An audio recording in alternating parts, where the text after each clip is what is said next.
Some things no mother should ever have to endure.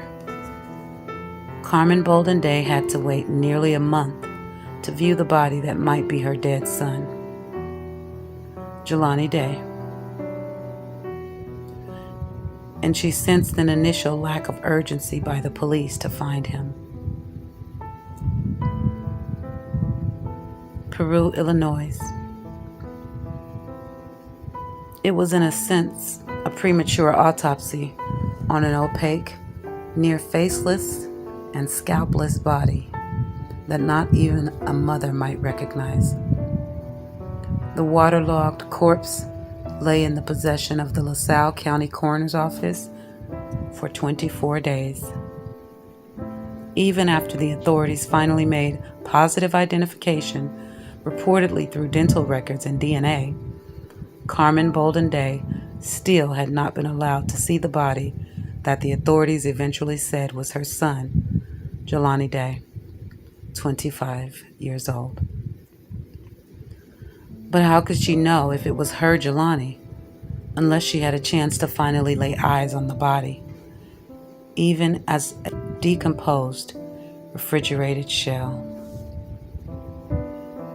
How could she know? How could she rest, know for certain in her heart that it was her son, or even have some semblance of peace and acceptance, unless or until she had perhaps had the chance to scan the body from head to toe? A little while to search for signs, no matter how seemingly insignificant, that the autopsy body was indeed her baby boy. Some things a mother knows. Some things are unimaginable. Some things just don't add up. Some things about this case just ain't right, because they just ain't right. Some things make absolutely no sense, and some things only God knows. Some things, even a puzzling mystery, can in time come to light. But some things no mother should have to endure. Among them, having to wait nearly a month for the chance to view a body that might be her dead son. Among them, sensing a lack of urgency by police to initially search for her son, even after his car was found in a wooded area in Peru a day after he had been reported missing. Also among them, an unnerving, painstaking wait of more than 2 weeks for the authorities to at last identify the body, and the perceived lack of empathy shown to a grieving black mother of a dead or possibly still missing black son, which in itself begs the question: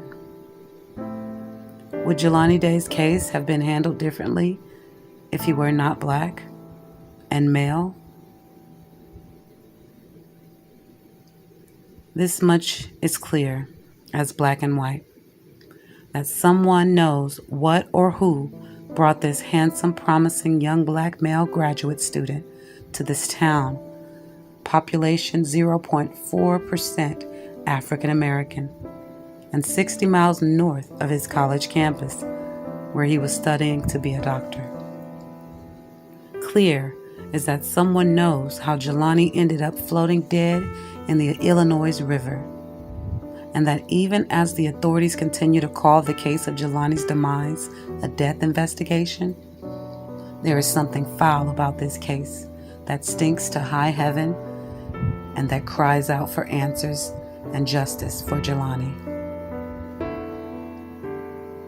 Still waiting, weeks after Jelani was reported missing by his mother on August 25th, the case has remained unsolved, and the circumstances surrounding his death a swirling mystery.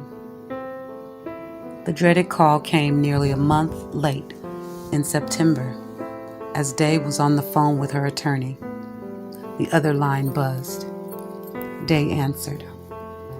It was the LaSalle County Coroner's Office. She remembers the excitement that filled the coroner's voice as he bubbled with good news, quote unquote, about the case. The office had received new dental records, she recalls, the coroner telling her, explaining they were now prepared to possibly make positive ID. Wait a minute. Huh? What? Day sat dazed and confused. Weeks earlier, she and other family members had complied with the coroner's request to submit to DNA testing. Both the mother and her attorney, Hallie M. Besner, said they had also earlier been informed that the coroner had removed one of the corpse's tibia bones and sent it out for DNA analysis, something that left Day disturbed and puzzled. Why would they need to do something seemingly so drastic for a DNA sample? Day said she also had previously contacted the coroner to provide her son's dental records in her earnest hope for answers, though with no word back from the coroner until 8 days after she'd left her first message. She waited and waited and waited, hope fading like the last glow of a sinking summer sun. So when the coroner finally rang with the news on September 22nd about a positive ID due to the acquisition of new dental records, Day quite naturally had questions. Day's questions and her attempt to get a better understanding apparently perturbed the coroner, she says, for his next words fell harshly. "Do you want us to identify your son or not?" Day recalls him barking. Day sat aghast, without words, tears swelling. Her attorney, whom Day had merged on the call, suddenly lit into the corner.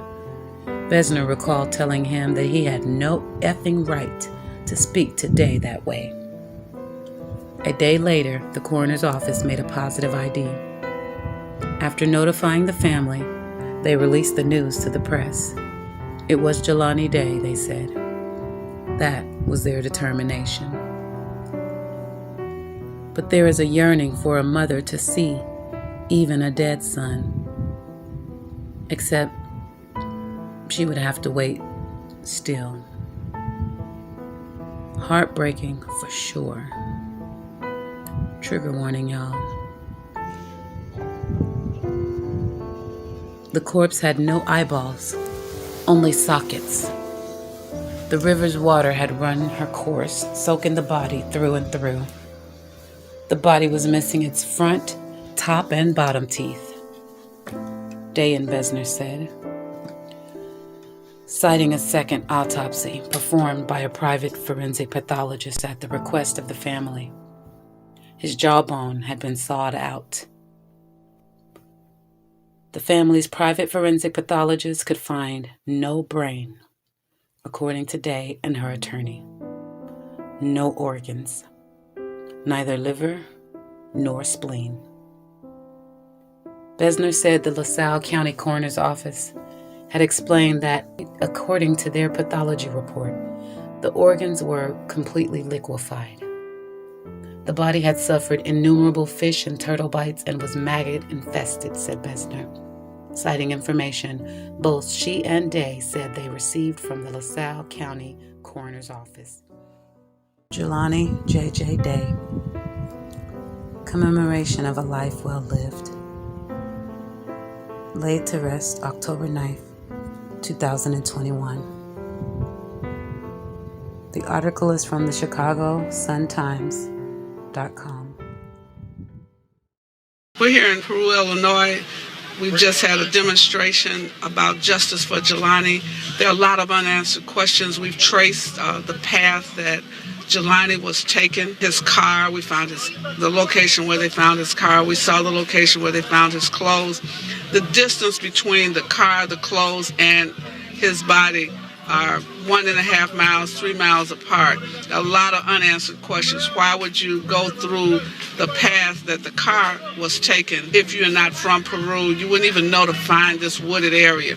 Secondly, the place where his clothes were found, there's no way you would just go there. It's roped off. It's a state of Illinois road, and it's not open to the general public. And so we don't know why was Jelani brought to Peru. And you have some jurisdictional questions. So there are a lot of legal matters, and that's why we're calling on Kwame Raoul, the Illinois Attorney General, to step up the investigation. We've contacted Congressman Rush and Congressman Davis asking for federal investigation in the murder, we believe, the murder and disappearance of Jelani Day. We're here to support, and we want justice. That's why we represent NIU. We have various sororities and fraternities here. And so we're standing with the family. We've had students here from ISU, NIU, Illinois colleges across the state. Students, you need to really organize, because there's so many missing young people around this nation. And the thing is, you vote, or you should be voting for Illinois Attorney General. You should be voting for state's attorneys that are fair and just. You should be voting for judges that will hear these cases. You need to make sure that you understand the criminal justice process. We need to know who's governor, because the governors appoint the directors of the state police. It's just a lot of things that are connected politically, a lot of legal challenges, and we're going to find out for ourselves. We want justice for Jelani. Say we want answers. Somebody say justice for Jelani. Justice that many people say still has yet to be served. Police found 25-year-old Illinois State University grad student Jelani Day's body in the Illinois River last month. To this day, his campus, his family, and civil rights leaders still have burning questions surrounding his death. The Reverend is calling for the State Attorney General, the FBI, the Department of Justice, and President Biden to all get on board with the investigation. Monday, the LaSalle County coroner released a cause of death for Day, saying he drowned in the Illinois River. Though Day's body was decomposed, the coroner says it was still clear that there was no evidence of any injuries like strangulation or assault. His mother, Carmen, says her son was strong and she doesn't believe he drowned. Somebody knows. Somebody knows. As we are all gathered here to let the world know, not just Peru and LaSalle and Bloomington, but to let the world know that we all want answers about what happened to Jelani here in Peru. Again, I thank all the colleges for coming out and showing up. I also, with Reverend Jesse Jackson, agree that the coroner's report yesterday and how they said and worded things is an assault to not only myself but to my son. As I stated today, Jelani was an avid swimmer, and an avid swimmer doesn't drown himself. Jelani didn't have depression or mental issues. Those are indicative of someone that has suicidal thoughts. That's not what my son had. As I said, he's strong-willed. He was strong-minded. So Jelani ended up here against his will. He ended up in that river against his will. Yes, he did. He was drowned. Yes, he was. Against his will. Yes, he was. So that is all equivalent to murder. Yes. So I need to get answers about what happened to my son. Yes. And I thank you all for walking with me and marching with me and letting the world know this is a sign that we're making a sound. Even though it's not, we're not being violent, we're protesting, we're making a sound. We want action. We need the Attorney General office. We need the FBI to get involved, because right now we don't have answers. And it's been way too long not to have answers. Too long. We stand with the Day family today. We stand with the students that are out wanting to have a sense of safety, a sense of security, and a sense of closure. The family simply wants justice, and they deserve answers. This is a proud military veteran family that has served our country abroad, and we want the same justice that we seek abroad right here at home. This is now a multi-jurisdictional investigation, which means to us no one's in charge.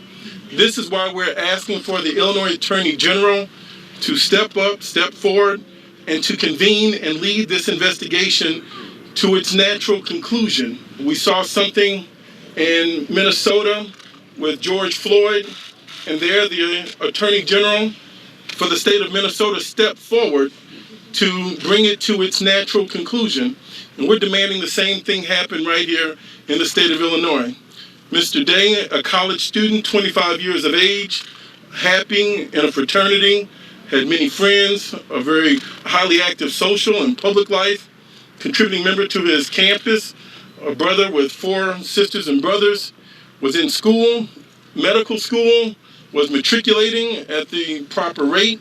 And then at 9 a.m. is the last time we heard of any sort of communication from his cell phone. 2 days later, the car was found. Another 7, 8 days later, the body was found.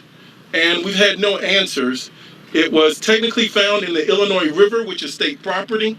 The Illinois State Agency found Mr. Day, and we want them to step forward and lead the investigation. It's been over 59 days.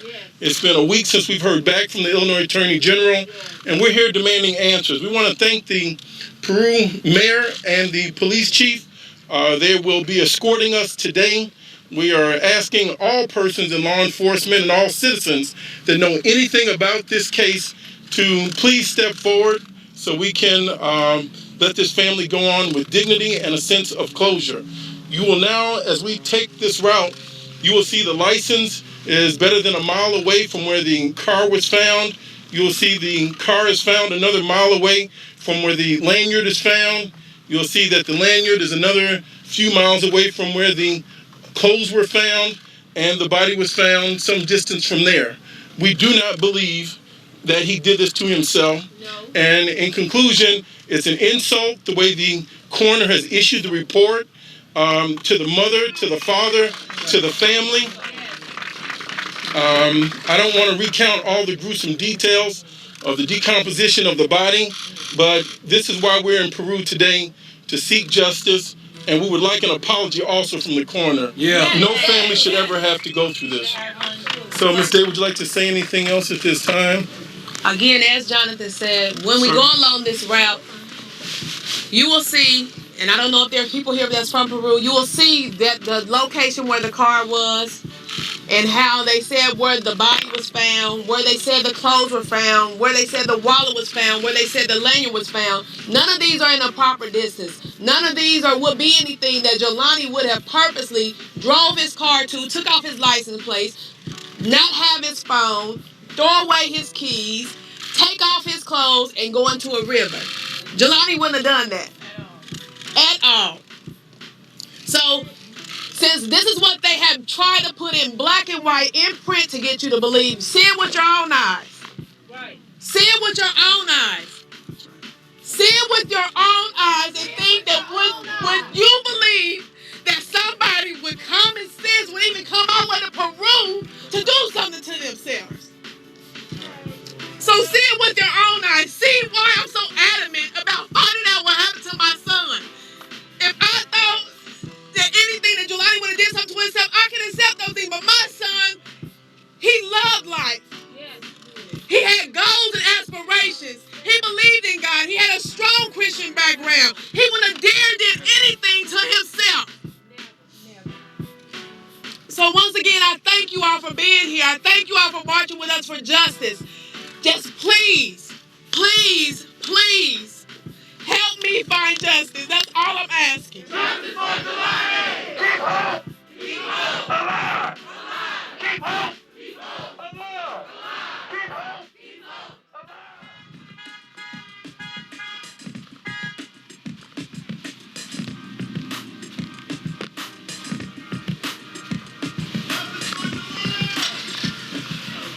This is a path right here. This is a path. And they're saying that they came, that Jelani drove his car right through here. There's a trail here. So they're saying that he drove his car, came down this street, drove his car through this trail. Okay, so you can still see like this tire mark around right here. And the thing rolled over here. They say he drove the car. They say he drove his car up in here. See how these is this is what was there when we came. This is from the car being drove through here. This car came out with you? Yeah. This is where the car came through. What kind of car was it? He has a 2010 Chrysler 300. How deep in? I'll come up. He's all the way up in here. But his car was parked right here because you see this opening right here? Uh-huh.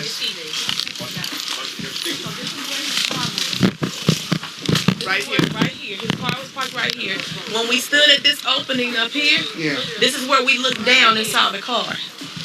So you look down from up there and we look down. The Y is up over there? That's the ivy. The Y is over here. Yes. And you look down and saw we looked. When we got here that night, the police showed us the car was right here.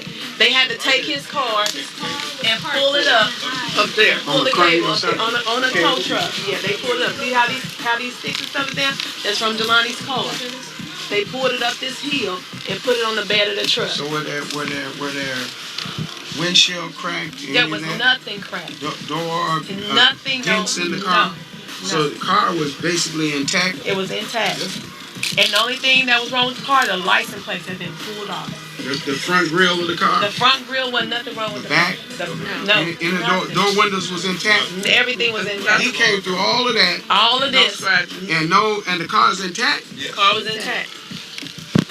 And they Nobody said, had to know about this car. Absolutely impossible. That neighbor up there that we talked to. I seen it. Whoever brought him here, they knew of his area. You wouldn't have knew to drive and come on down that street and come in here. I was following you.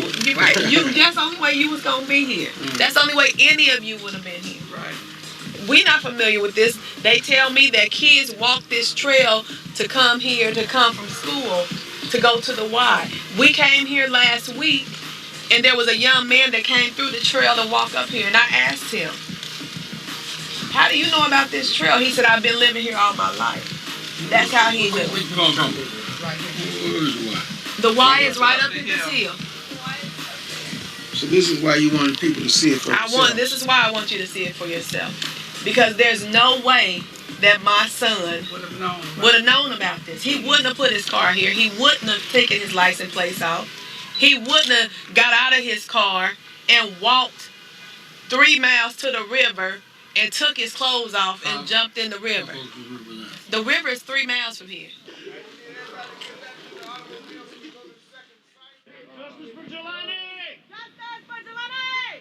So this area is where the clothing was found.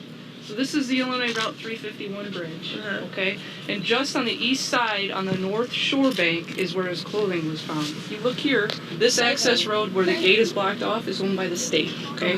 It was open in August and early September because the state, IDOT, I believe, was dumping, they dump things back there, they own that. So it would have been open. So you could, before the river was flooded, you could drive back there, and that road kind of ends right where it meets the river, just on the west side of the bridge. Okay, so they would have had to walk underneath the bridge to get to where the clothing was, just on the east side. We were at the foothill of the YMCA where the car drove in. You all were at the top of the parking lot of the YMCA where the family saw the car. So we were at the same spot in 2 different locations. This is where the chief of police had taken me to show me where State Road begins, where the clothes were found. The family has had some discrepancy because of the inconsistency and the total disastrous way the police department has kept the family informed. They've given them different coordinates to where the bodies were found, where clothes were found. So we're putting this information together. So I know it's confusing for you. It's been confusing for the family, and that's why they're asking for information. We're 3 miles from where the car was found by the YMCA to this location. They're saying another 1.5 miles from the clothes, and the ID and the lanyard were in different places, and the license plates have been removed from the car. And the conversation we're having out here in the wilderness on a state road, the family has not been afforded this opportunity to talk with responsible people in the law enforcement community or from the Illinois Attorney General on where is the state of the investigation. We're coming up on day 60, and the family is grief-stricken. They found out the same time as you what the coroner is purporting to be the cause of death. That was very low life, in our opinion. and very dishonorable. I just want to say, see it for yourself. We just drove from the location from where Jelani's car was found. And according to the police, according to the reports, according to what they want to tell me, every time they make a statement, it's Jelani parked his car. Jelani walked. Jelani, the eyewitness said that they saw Jelani drop his wallet. So I'm just wanting all of you to see it for yourself. Make it make sense to you too. Because why would Jelani park his car, then walk 3 miles and end up coming in this direction? And now we're getting ready to see to where his clothing was found. Make it make sense. See it for yourself, because it doesn't make sense. We're going to proceed to the Riverwalk. Thank you.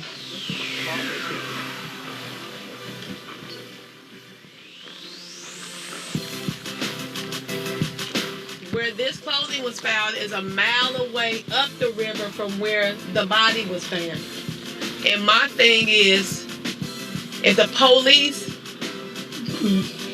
when they did the search with the Illinois Search and Rescue, why would they stop them from coming a mile and a half up the river and see that there were clothes up here to find other evidence?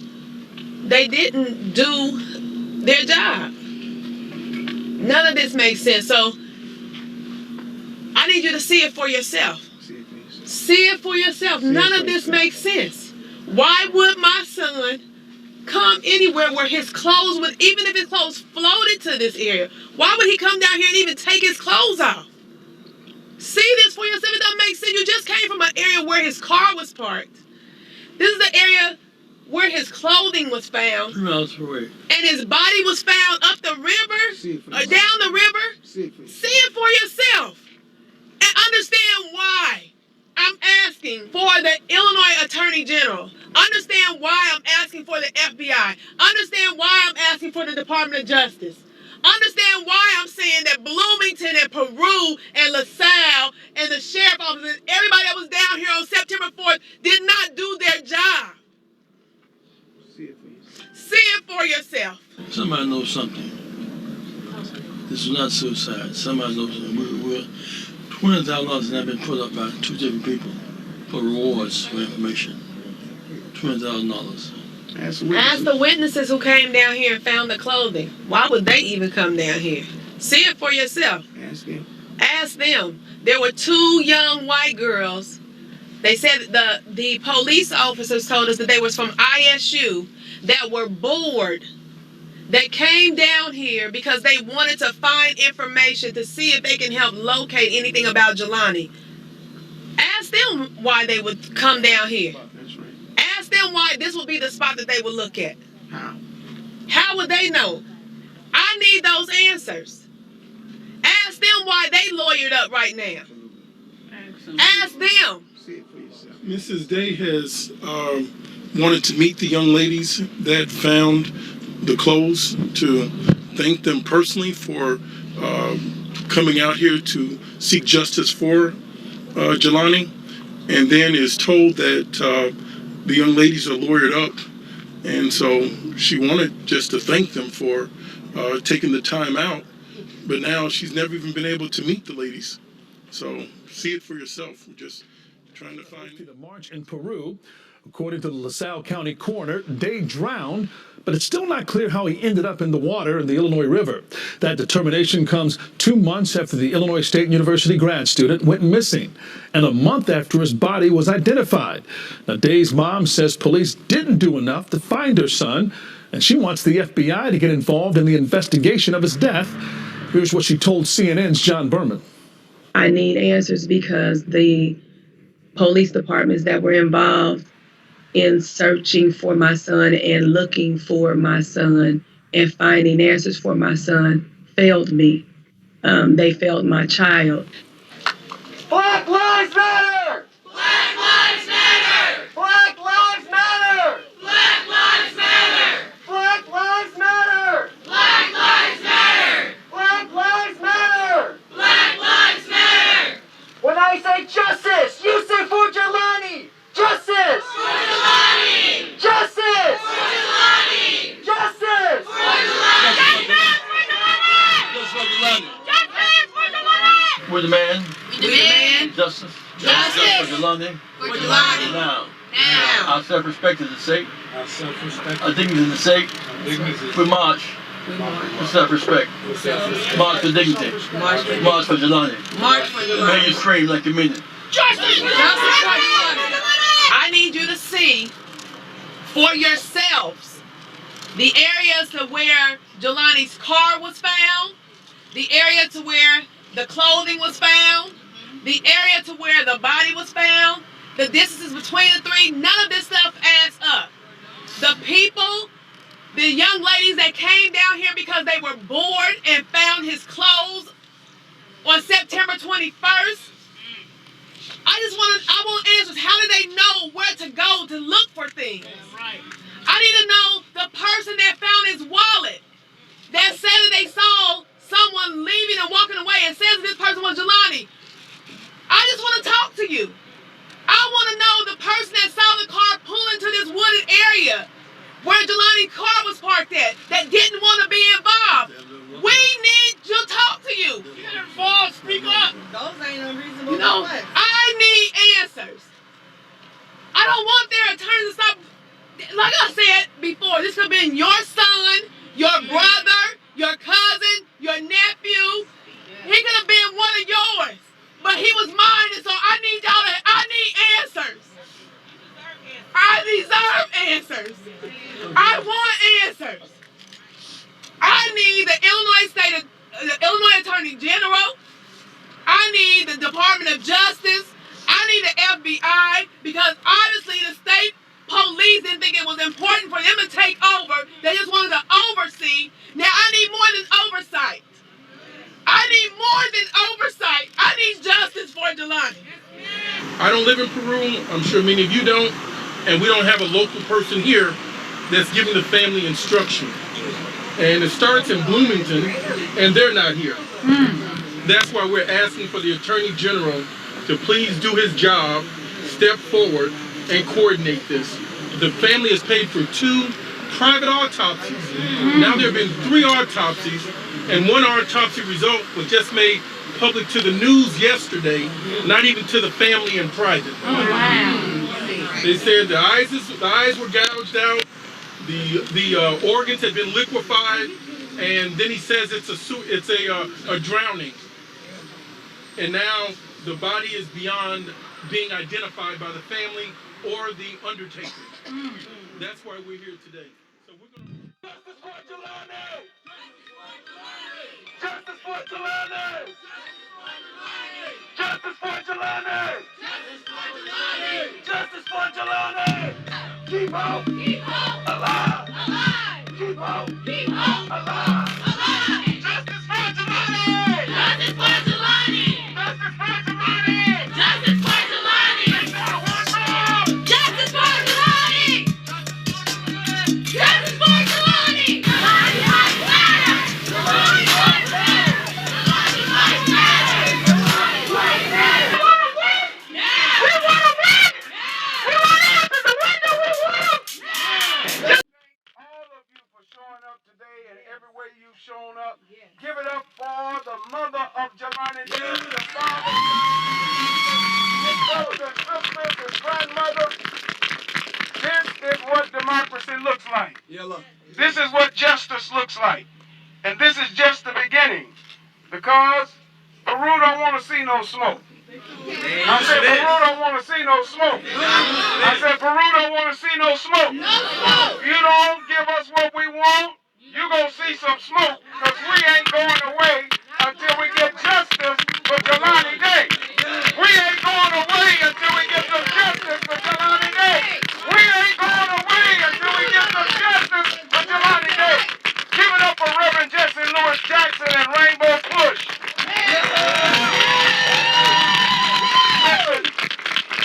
Listen, brothers and sisters, you got a strong organizer in this area, Reverend Courtney Carson. Raise it up for Reverend Courtney Carson. Give it up for him.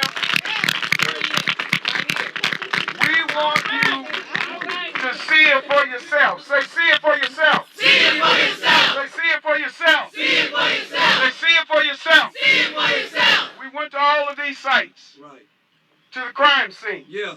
To see it for ourselves. This mother to see what they say happened. We want the truth. Yeah. And nothing but the truth. And we want justice for Jelani Day. Yeah. Our national spokesperson who came down and did all the groundwork and all the organizing and met with all the necessary individuals to make this happen, because this family can't do this work by themselves. Give it up for Jonathan Jackson, the national spokesperson right before. I want to personally thank you on behalf of the Day family for having come out. Those of you that knew Jelani, your heartfelt prayers mean so much. And for those of you that want to stand on the side of justice, those of you that want to stand for what is right, those of you that want to make a difference, we thank you for coming out and sharing your time and your talent in this pursuit of justice. You've seen the evidence for yourself now. This is more information that has been divulged in the last 24 hours than the Day family has received in the last 2 months. Speak on it. Power to the people. Speak on In it. the last 2 months, when a parent cannot bury their child and have any idea of what happened, when the university is too silent, when friends and colleagues are too silent, when we have the police department that is moving too slow, too quietly through back channels, we want them to take the cover off and share the evidence that they know.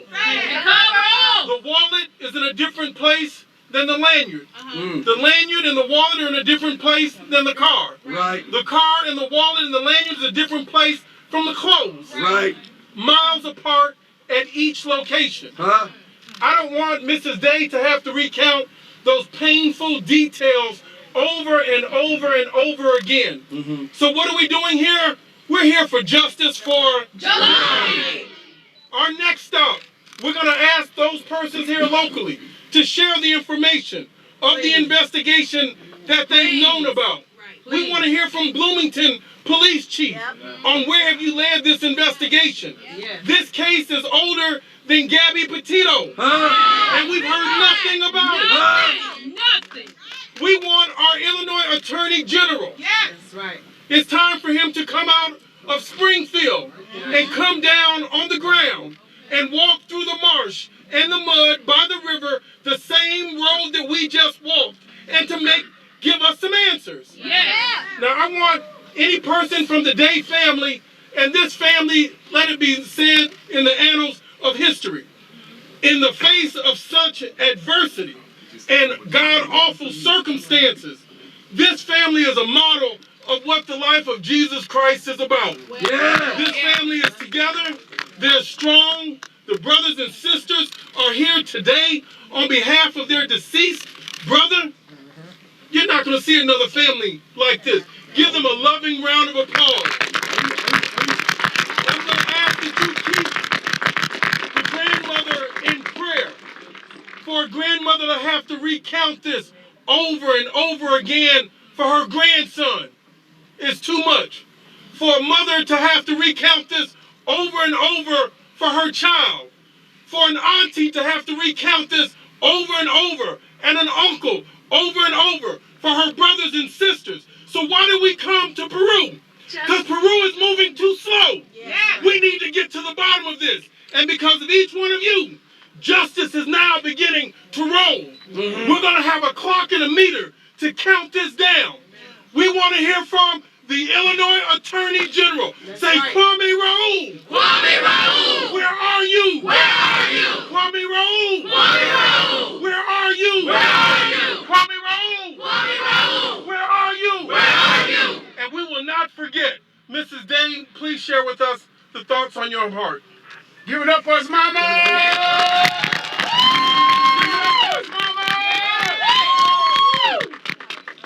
I just want to say thank you, because all of you being here today has really, really, really touched my heart. It's not only does my family strengthen me, but the people that support me, there's people that support my children, that support my family. You all strengthen us to keep on going. I also want to thank everybody that has traveled from far. I see St. Louis people, Champaign, Danville. Everybody, I just thank you for taking your time out today to come out and show that Jelani is cared for, that Jelani is loved, that we demand justice for Jelani. I wanted you all to see it for yourself on today. That's what today was all about. See it for yourself. That coroner came out with that autopsy thing yesterday that said that Jelani, his cause of death was drowning and there was no trauma to his body.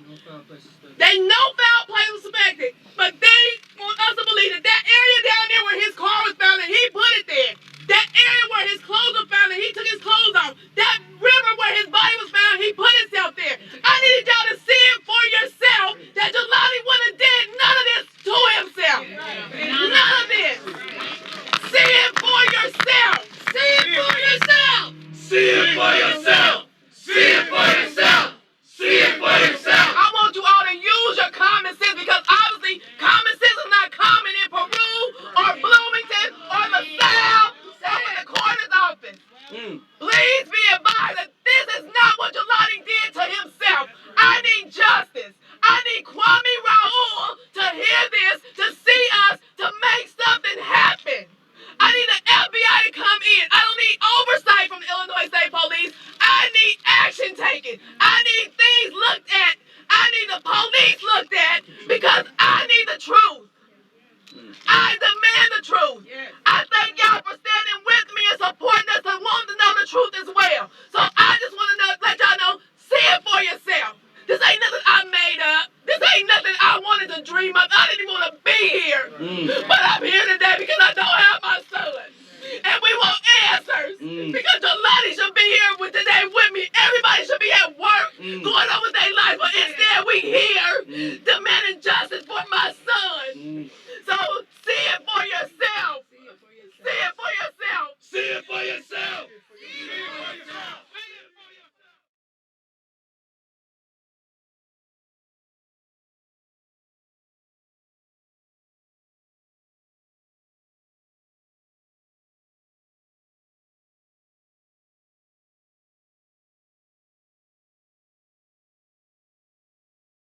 In Washington. He was a 25-year-old on a fast track to a successful, meaningful life. Tonight, Jelani Day's family is still desperate for answers. He's gone. What happened to him? How did he end up dead in the Illinois River? Why did it take so long, more than 2 weeks, for the coroner to identify his body? The unanswered questions are still mounting, and we're staying on top of this because these cases matter. Jelani Day and all people who go missing. A local TV station in Illinois, WYZZ, has been speaking with police there about the investigation. And here was the response when they asked if they're investigating Jelani's death as a homicide or if foul play is involved. We don't want to put the cart before the horse kind of thing. It's still an investigation. Throughout the investigation, it could turn into that. It could already be that. Just right now, I guess the best answer is that it's still an investigation. The timing and the location of Jelani's whereabouts are key in this investigation. His first known sighting on Tuesday, August 24th, was at Illinois State University's Bone Student Center in the city of Normal. He was seen at campus around 7:20 a.m. That same day, Jelani is spotted on surveillance cameras at a dispensary in Bloomington, Illinois. That's 9:21 a.m. Then, investigators say Jelani's abandoned car was discovered about an hour away on Thursday, August 26th. It's a wooded area, Peru, Illinois, around 4:20 p.m. On Saturday, September 4th, 9 days later, authorities would pull an unidentified body from the Illinois River in LaSalle County. And nearly 3 weeks after that, the coroner confirmed the body is Jelani Day. I want to bring in Hallie Besner tonight, the attorney representing Jelani Day's family. Hallie, the FBI is finally involved in this case. I understand they were invited to join it. What is their role? At this point, my understanding is the FBI's behavioral analysis unit is involved. We're not sure exactly what their role is going to be. I'm hopeful that what they'll be doing is developing a suspect because at this point we don't have one. They're going to be looking at Jelani's whereabouts and trying to determine what happened. You said hopefully looking for a suspect or the profile of one. Does that mean you think the cause of death was foul play? Absolutely. I have no doubt in my mind that Jelani did not end up in that river willingly. I speak for the family when I say that we are confident that someone did something to Jelani. We don't know who that person is. We don't know what they did, but we feel very strongly, and the evidence points to someone else being involved in this. Any evidence you can share with us? Because again, it is so scant. I know police like to keep things close to the vest, but what makes you so certain? Jelani had never been to Peru, Illinois in his entire life. We have no indication he had any reason to be there. I actually went yesterday for the first time and saw the area where his car was found. No one who is not from Peru would know that area is there. Jelani did not put his car there. There's no way. Someone had to have put his car there. His car was found there. The car's license plates have still not been found. We still don't know where the car keys are. Jelani's phone has still not been found.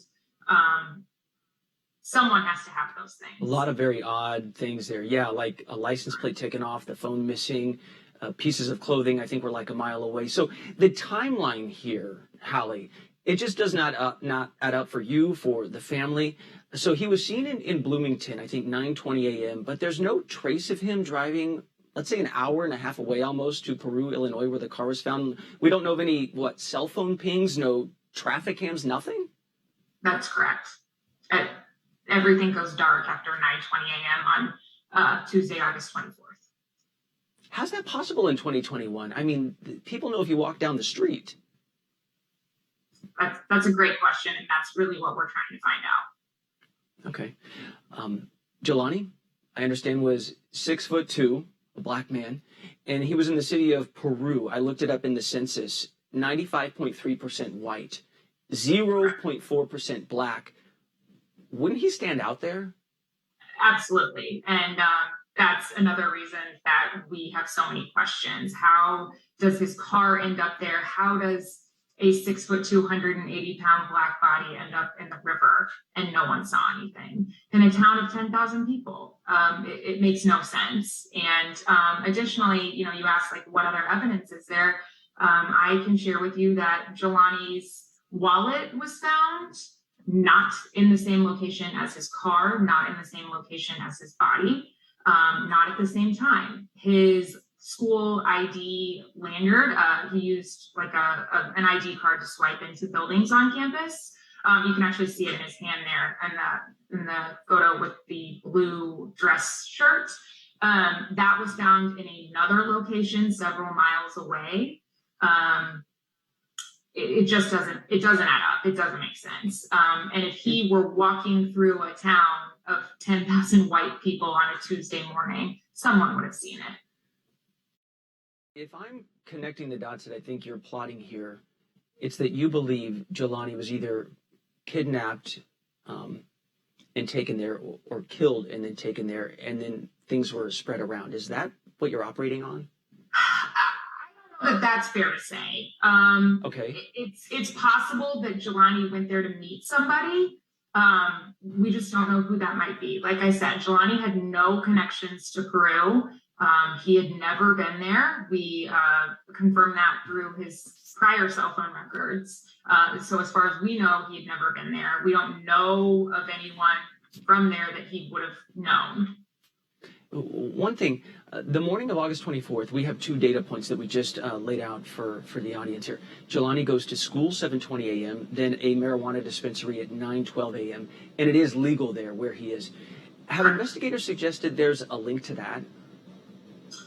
I don't think so. Not to my knowledge. I think that was just an errand on a Tuesday morning. Carmen Bolden-Day has been very outspoken. She's joined us a few times here saying she feels disrespected by the police. She felt dismissed by the coroner. And she told us this on Wednesday. This was just before the coroner identified the body of Jelani. All I know is that law enforcement, the local law enforcement, is not doing their job. And if they can't do their job, get somebody in that can. Get the help you need. Put aside your ego Get me the help, because it's not about them. It's not about me. It's about my son. Hallie, police say 9 agencies were involved in this. It seems some might have been more aggressive in pursuing clues than others. And we also know there can be such thing as too many cooks in a kitchen, fighting over jurisdiction. What effect did that perhaps have? Honestly, I think it's had a huge effect. I know from Carmen's perspective, she has had really a lot of difficulty getting in touch with people, getting answers. That's how I came to get involved in this case. It had been 8 days and she wasn't getting answers, and I was contacted to try to help her get some answers. I would say definitely a lot of agencies involved, and that's definitely been a difficult thing. A lot of different jurisdictions, and in the beginning we didn't know where things had taken place. In the beginning, it was ISU Police Department and Bloomington Police Department, and then the car shows up in Peru, and then the clothes show up in LaSalle, and the body's in the river, and all of these different places. And I think that that's been a real problem because there isn't a point person. So some agencies have done a better job than others, and that's been really hard on the family.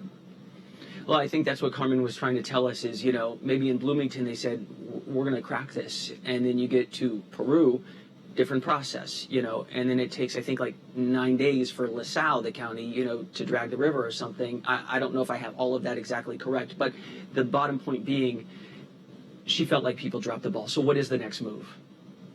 At this point, we're still looking for answers.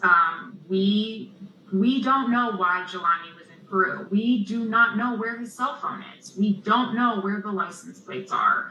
We don't know how his car got there. Somebody knows something, and we need that person to come forward. I need that person to hear Carmen's grief in her voice. I need them to see the anguish in his father's face and the siblings that are missing, their brother. And I need them to come forward so that they can properly grieve Jelani, because they're not getting to do that right now because they don't have answers. And that's what they need. And we need people to come forward. Absolutely. Hallie Besner, thank you so much for your time. Please keep us posted, Hallie. Thank you.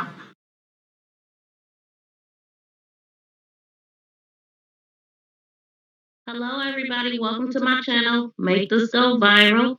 So I wanted to come in and do a really quick live concerning the security of Beyond Hello, the last place that Jelani was seen. And there's an interview floating around. Not really floating around. They were interviewed on a channel called Stay Dangerous Show. And I'm going to play a portion of the video of the interview. The person that's interviewing right now is Brandon Monaco.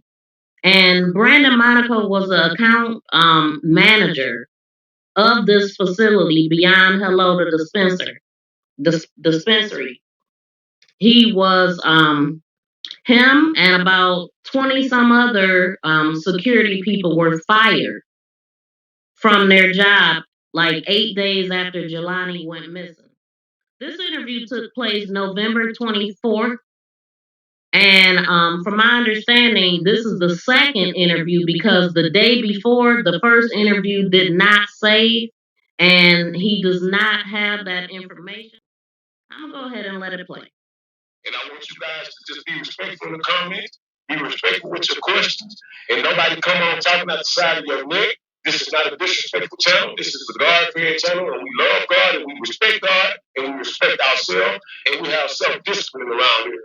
So let's understand, when I bring him in, we can speak on the things that we spoke on last night, but this is not a repeat channel. We just want to make sure that we let people know the facts. And we want to make sure that people that came to clear their name last night are actually here to do so. And at the same time, on the same token, if you have any questions, get it in. Don't criticize. Just ask your questions. And I'm going to let them in. Yo. What's going on, Mr. Monaco? Hey, what's going on? Can you hear me? Yes, sir. I can hear you fine, man. All right, man. Speak. The volumes of what you wanted to get to the people. And, if you have a message that you want to share, I'm going to give you the floor, man. And like I said, if I need to stop you, I'll ask you the questions I need to ask you. But I just want you to take us back and take everybody that's watching back to right here where Jelani Day is standing right there.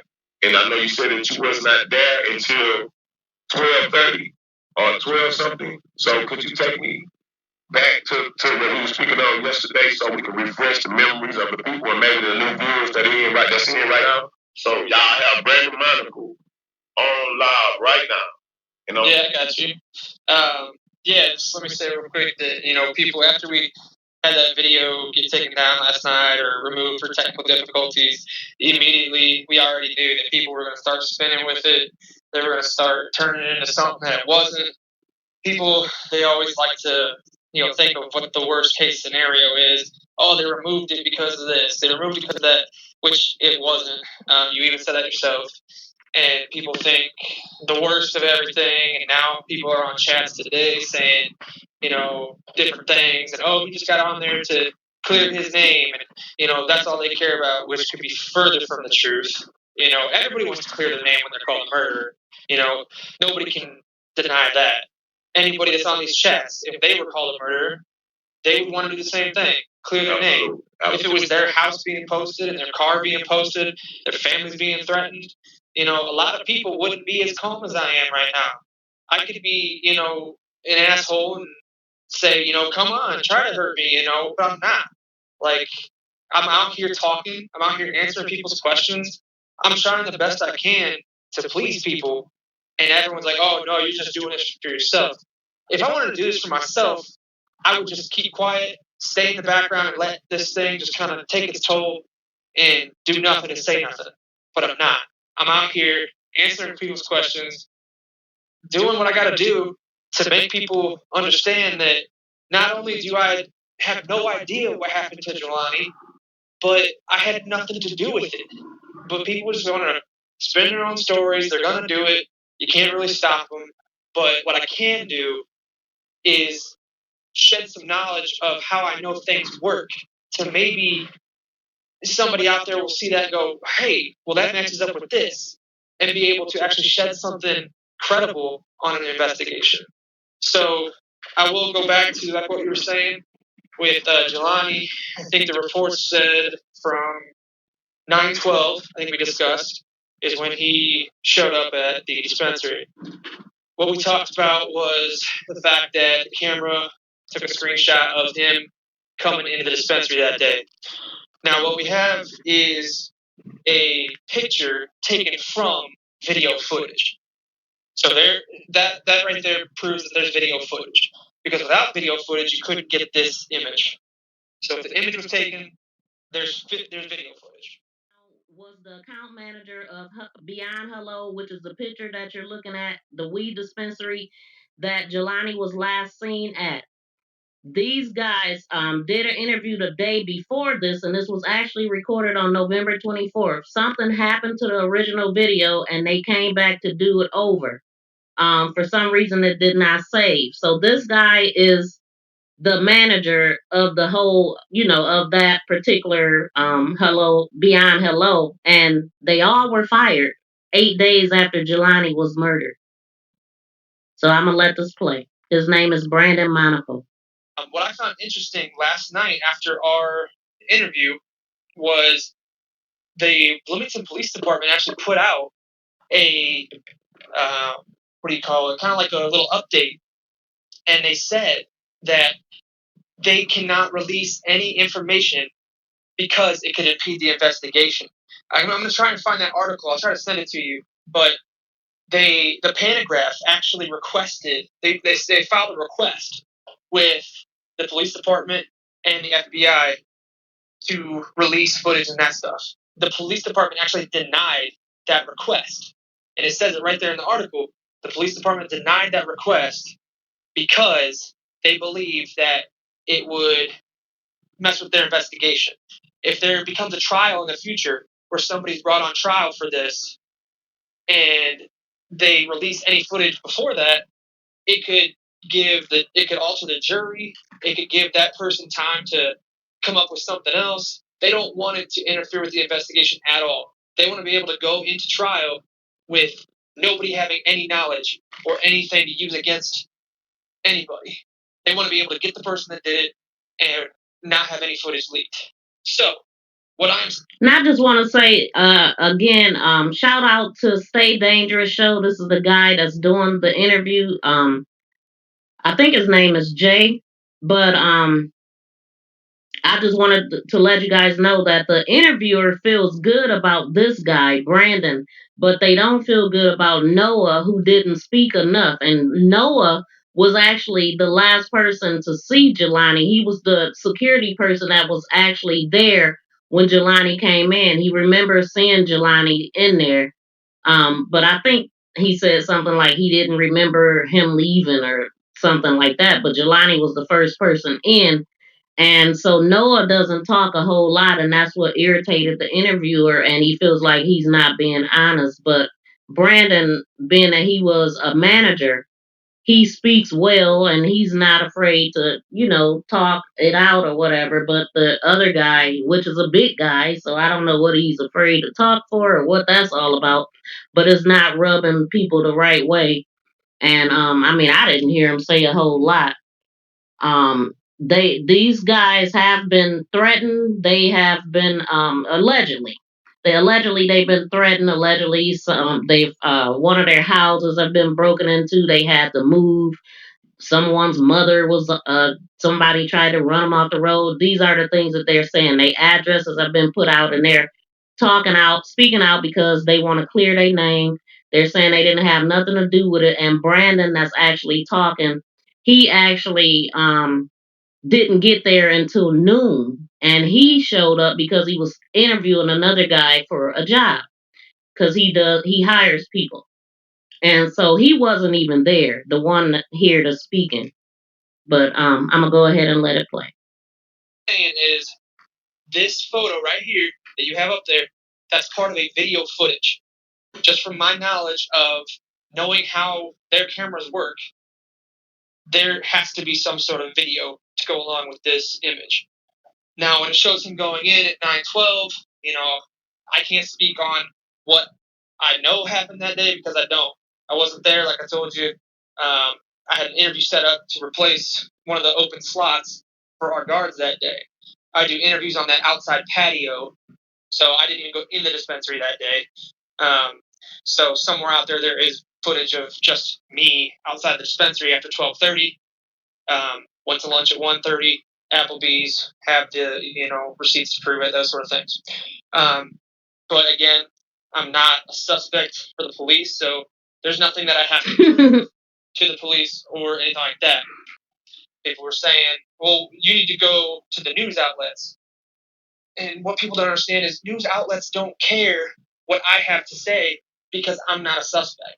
If I was a suspect to the police, the news would be all over it. They'd want to hear from me, but they don't want to hear from me. It's a waste of their time, honestly.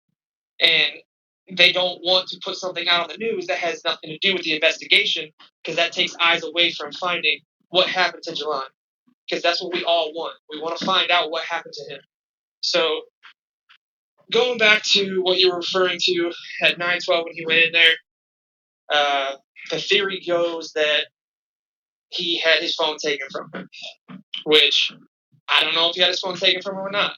But what I do know is in that image, whoever that female is, which I can't say if it was Abby Collins or not, because I don't even know an Abby Collins. I don't know anybody by that name who works for Beyond Hello. I knew a few people. GP in the building. People I talked to, general managers, and that type of stuff. But what that female is holding in that picture is an ID scanner that scans IDs that were issued by the state so that they can, show that you are 21 or not. If you have a fake ID and that scanner scans it, it's going to find out if it's fake or not. So, what I did point out was that image of Jelani looking up at the camera. Welcome, Shandia. A lot of people are like, why would he look up at the camera? He had to have been in danger or something. Well, that's incorrect because every customer who goes to that dispensary, which there's hundreds a day, so there's a lot of people that can attest to this. You are requested to remove your mask and pull it down, that's exactly what they say. They say, please pull down your mask and look up at the camera, please. So what that is doing is it's getting a face to the person. and that's just because of the mask mandate. Yeah. So if something happens on the floor, someone gets irate, anything like that, or they steal something and runs out that door, we don't just sit there and go, oh, well, we don't know because they were wearing a mask. Yeah, excuse me right quick. Go ahead. For the people in the chat that's asking who is this speaking, this is Brandon Monaco, the interview from last night that I started off with, and then we ended up with Noah and Mike, and everybody else came in afterwards. But this is Brandon Monaco. I identified him yesterday, so there's no reason for him to show his face. It's already been enough stuff that he's got dealing with right now. But this is Brandon Monaco. He was the accountant for TriStone Security and for Beyond and Hello at the time of Jelani's disappearance. And he was working there at the time, but he was not there. He said that he got there to do an interview on the balcony at about 12:30 or whatever. Yeah, 12:30 is when I got there that day. Okay, finish what you were saying. Well, I do see in the chats, like you were saying, there is someone saying, well, I think they put random, but I think they meant Brandon Monaco. They put you suspect. I would just like to ask, how do people think I'm a suspect? If I was a suspect, I would. Okay, Bridget. Bridget, can you elaborate? Why would you say he's suspect? She's part of the State Dangerous fam, so I just want to make sure, she got her reasons for saying it. So, can you elaborate? I said this is time for people to ask the question. If you want to know something, ask it. Yeah. So if we got anybody that want to ask questions, you can come on the show through the link that's in the comments, or you can make a comment and ask your questions. But if you're gonna make an accusation like that, please tell me why do you feel that way, Miss Bridget? And that's why I jumped on here too, because I recognized her name from the chats of a new chat that was made on Facebook, and her along with others are wanting to know certain things, and I have not been accepted into that group, so I can't really answer in that group. Well, I'm actually in that group, the second one that was made. And the minute I see something disrespectful or something, I leave it alone or whatever. But I don't get no information from none of the social media. I just look at the comments and see what people are saying, and I don't even really decide to go from there.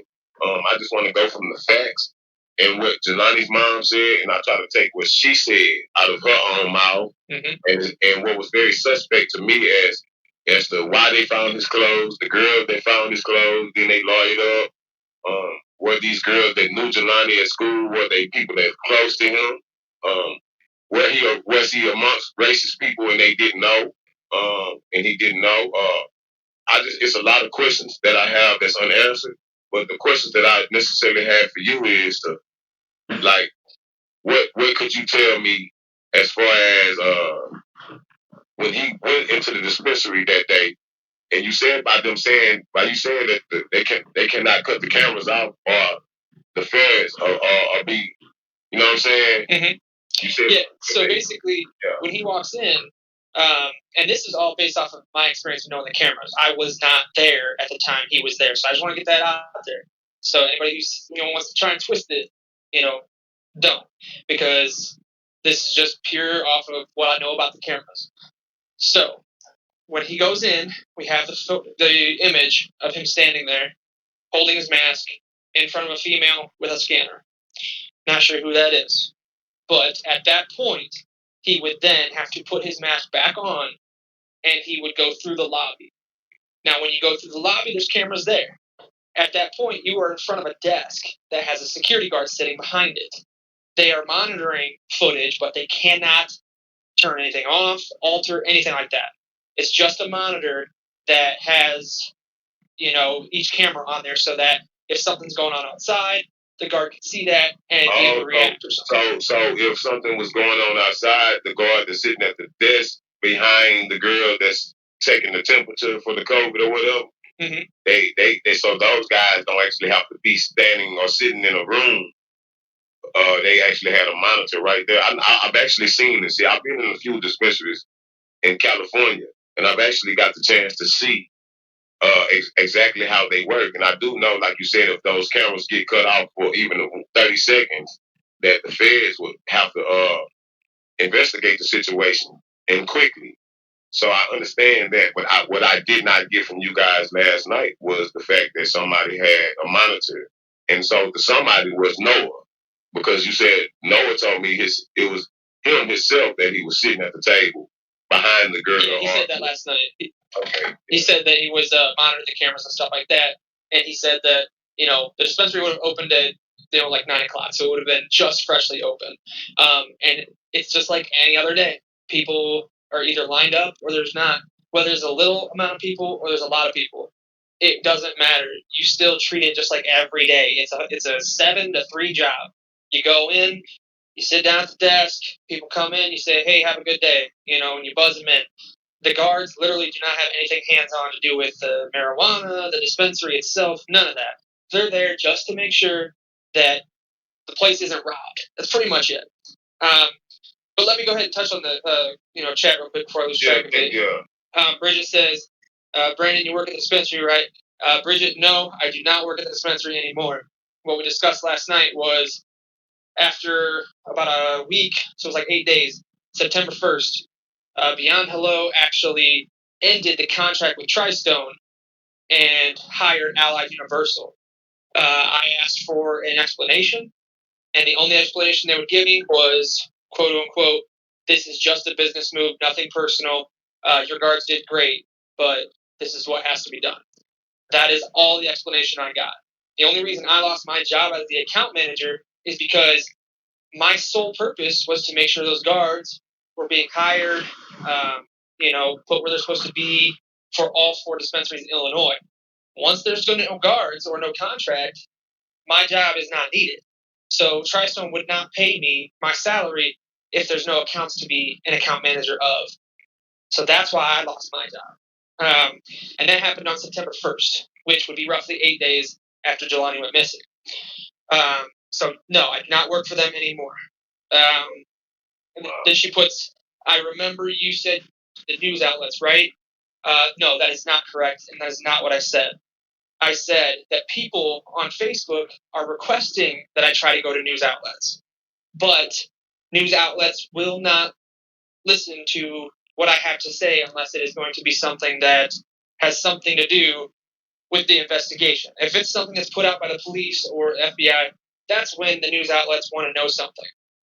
So, no, I have not talked to the news. If the news gets a hold of me and says, hey, let's do an article, absolutely. I'll jump on there. I won't fight it. Haja Berry, speaking of the groups, question, Brandon, are you one of the people responsible for the removal of the admin from the first group? Mr. or Mrs. Berry, I don't know if you're male or female, but I am not responsible for the admin of the first group because I wasn't even in the first group. I could only see what friends, family, random people would send me through screenshots. I don't even know how to go about having an admin removed. So the only thing I can say about that is if Tadeo was an admin, I've reported him multiple times to the police. I have a goal to find out why this guy is trying to target me. So that might be a reason. I can't say for sure, but maybe, law enforcement had him removed or his account suspended. I don't know.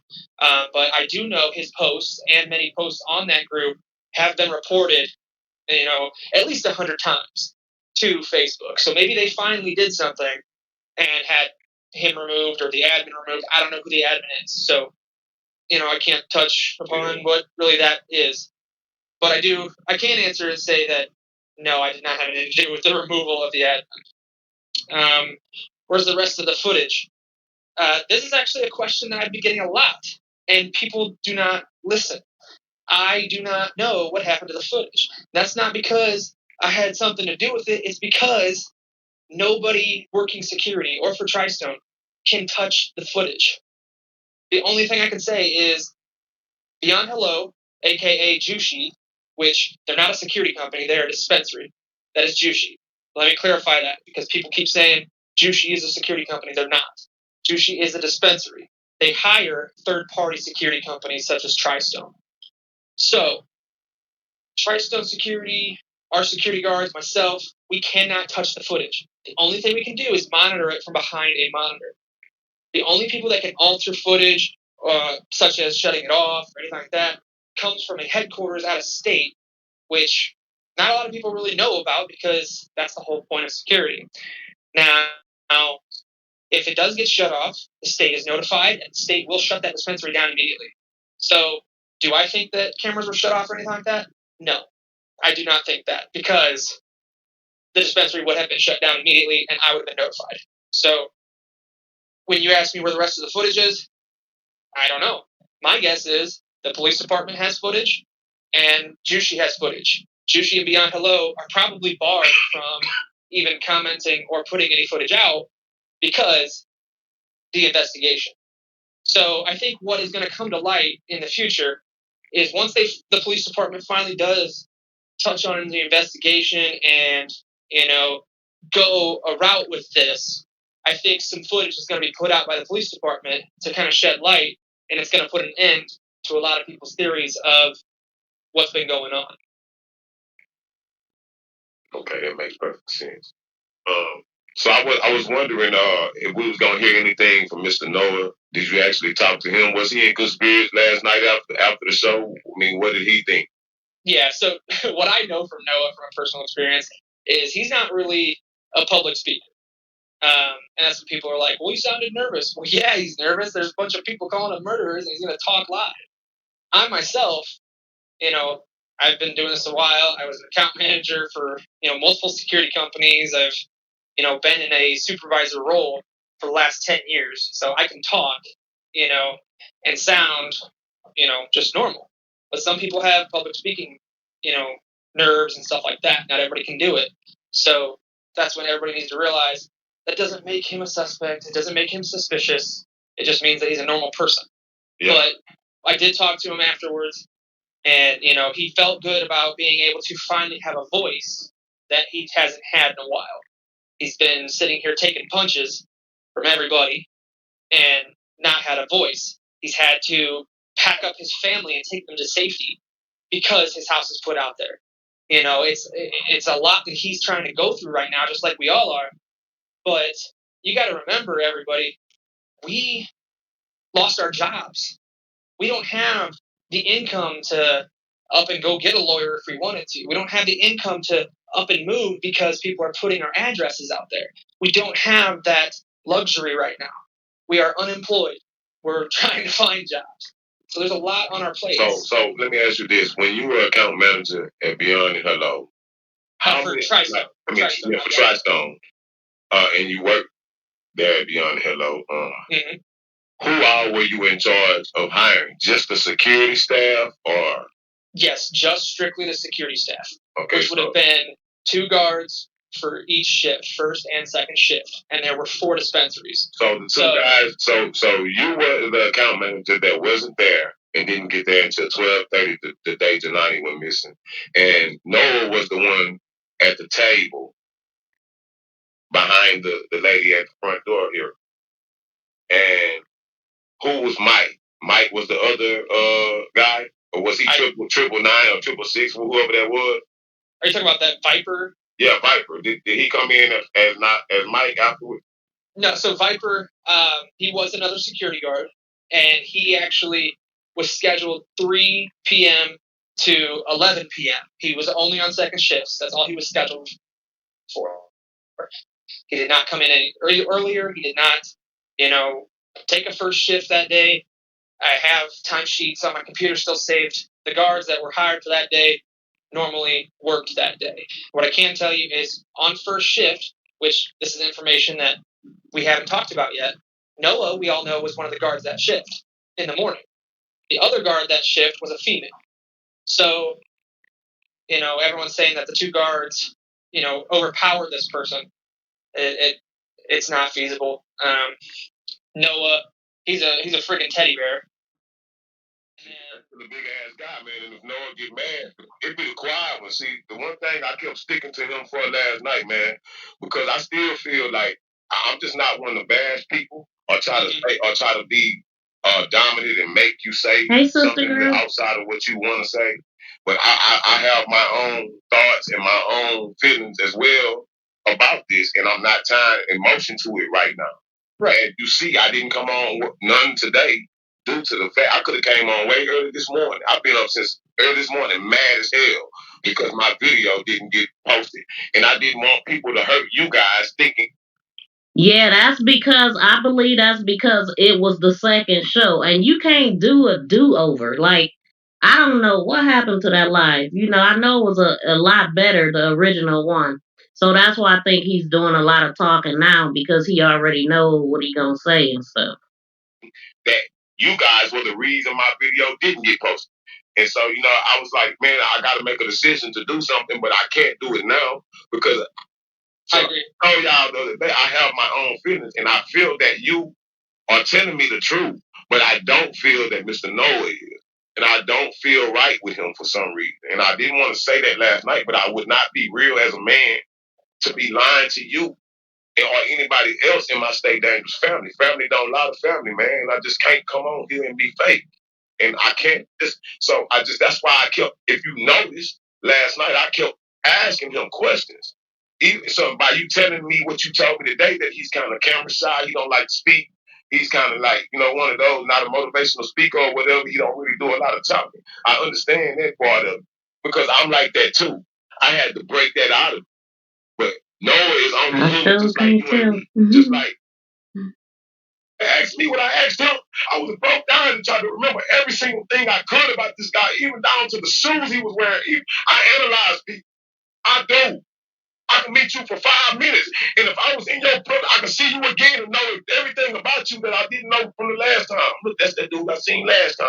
I just analyze people, and I'm not saying everybody's supposed to be like me and analyze people, but if he would have asked me, let me ask you this. At your job, or whatever your job is, if I asked you 2 months ago or 3 months ago on this date at this time at your job, did you see this person? I doubt that you could say that's kind of hard. But but also, like I said, man, it's you remember. And look, was Jelani a person that came in out? That's his first day coming in that dispensary. As you working there for the time you did, you could tell me if he was a regular customer or if he was somebody that just came in there that day. Well, you could probably figure that out by the rewards system, honestly, because rewards keep track of everything. And someone's theory said, well, he was trying to get his rewards scanned. If he does have a rewards account with Beyond Hello, they're going to know when his rewards were scanned, on what order he ordered something. So if anybody knows anything, it's going to be the dispensary with his account. Did he get his rewards scanned that day? Did he purchase marijuana that day? If he did, there's receipts out there. There's something that shows that. So that's where we need to start digging at. And, I get to questions on here. What's this one? About the footage. Saying that the footage wasn't there anymore. I don't know what news outlet or whoever asked for footage and was told that there isn't any. But I feel like we need to go back and reread because I doubt that they said there was no footage. I think what they probably put was there is no footage that we can release right now because that has been said over all news, police, everything. They cannot release footage right now. That doesn't say there's no footage. But the only people, and I will say this loud and clear for anybody, the only people that know if there are footage or not is Jushi/Beyond Hello and the police department doing the investigation. Those are the only two people that have access to footage at any given time. That is it. So those are the two departments that you need to focus questions on. And right now, like I elaborated earlier, I read an article last night that said that the police department put out they cannot release footage at this time due to not wanting to impede this investigation. Now, if there wasn't footage, I'm pretty sure they would say there's no footage to back up anything that has been put out. But they didn't say that. So, and again, I get you. I can't speak on behalf of Noah. If he wants to come up here and, have a whole new show with you, by all means. And yeah, I mean, it's not even about that, man. It's just about, I just feel like I still had unanswered questions from him. I sit there and was able to hold a conversation. I sit there and was able to hold a conversation with you. And then, the people asked to see your face, and I mentioned it to you, and you had already showed me your face before we even started this. So that was the face card and all I needed for my proof. So I wasn't gonna bring you to my show without seeing your face anyway, because it could have been a Brandon Monaco just fake. And I was waiting for that. I was waiting for somebody to be like, how do we know that's not somebody else? No, man, I did my math before I even brought you to the show, man. I ain't no stupid motherfucker. Like, we talked before the show. You validated it was me. Yeah, man. So when they said show your face, I knew somebody was gonna say that, and you did show your face even when they said that. So everything that you said is panning out. And then, you're not talking to a fool. Like, I worked in a dispensary. I was clipping buzz, but I worked in a dispensary. My time in Colorado, my time in California. And I know exactly how the big bosses ran. And I see the protocol. I see the fact they have to make sure the cameras are running 24/7. The backup generator has to be connected to the camera. Everything. So exactly. I'm truly connected with what's going on. But the thing Barry, I say sorry to cut you off there. Barry person says how many cameras are in there. There's actually a lot. I probably couldn't even count how many cameras are in there. There's cameras on the outside of the building, around every corner, at every door. There is a camera right above the door. You saw that footage. And then there's another camera inside that door that shows him in the lobbies. There's two cameras pretty much back to back right there. There's another camera right in the lobby when you get in there that looks over the desk. I actually had a security guard that was watching basketball one night. Shifts get long. You want to watch the big game that's on. Well, I got a call from that security department saying, hey, one of your guards is watching basketball on our computers. You need to tell him to get off of there or he's going to lose his job. So I call and say, hey, dude, stop watching basketball. This is your warning type of thing. So they're monitoring everything that goes on. But there is a camera there watching that desk and the guard at all times. Then that guard would buzz the button that would unlock the door for the people walking in to the main floor where you go to register and purchase your products. There is a total of, I want to say 8 registers. At every single register, if you look up, go in there and look up, you'll see a camera above every single register, little black globe. And then you'll see one in the middle of the room, one in the other corner, another one in the far corner. There's cameras everywhere, I'm telling you. Oh no, I want to address something that Miss Carmen Kanisha said right here. Is there any significance behind the thumbnail photo? I really did that because I always wanted to ask, who were those guys in that photo right there? And I didn't want to ask Mr. Brandon that. But the camo person is me. I'll tell you that right now. The person in camo is the day I went hunting with my dad. We went deer hunting. No, not that picture. The thumbnail picture with Jelani with that motherfucker, because it was all cash, no card. And at the end of the day, so many people be lined up outside the door. I hear everything. Saw how it worked. Like I said, I used to play with it because they give it to me after I get through clipping buzz. I had to go watch the camera and then maintain the job like that. So I got the chance that I accidentally screenshot it one day by not knowing what the button was. And it taught me a lot about that device. So I was actually thankful to not have to go look up this or read this nowhere or try to find out what it was or nothing like that. I was automatically up to par with it. But what I was asking was the fact that Mr. Noah, I understand was he the one that his wife was following or rode? No, that was Viper. Okay, so Viper is Mike. I don't know who Mike is. I mean, well, damn. Well, Mike was just in here talking like he was part of the whole motherfucking conversation. I guess he might have been a fan. Shout out to Mike then. Mike was on his time. Yeah, I had a co-host that night. Okay, shout out to Mike. Well, I think that was Viper, but Mike is not his name. But he did instruct us to not put his name out because of all this stuff. He did tell me at the beginning. That he wouldn't be putting out his name. So I'm saying the name that he put. Yeah, exactly. So yeah, Mike. We can say Mike, but that's not his real name. We're not gonna put that out. Put his name out there. But you highlighted in the chat here. What's the next question you want me to hit on here? I see Brandon.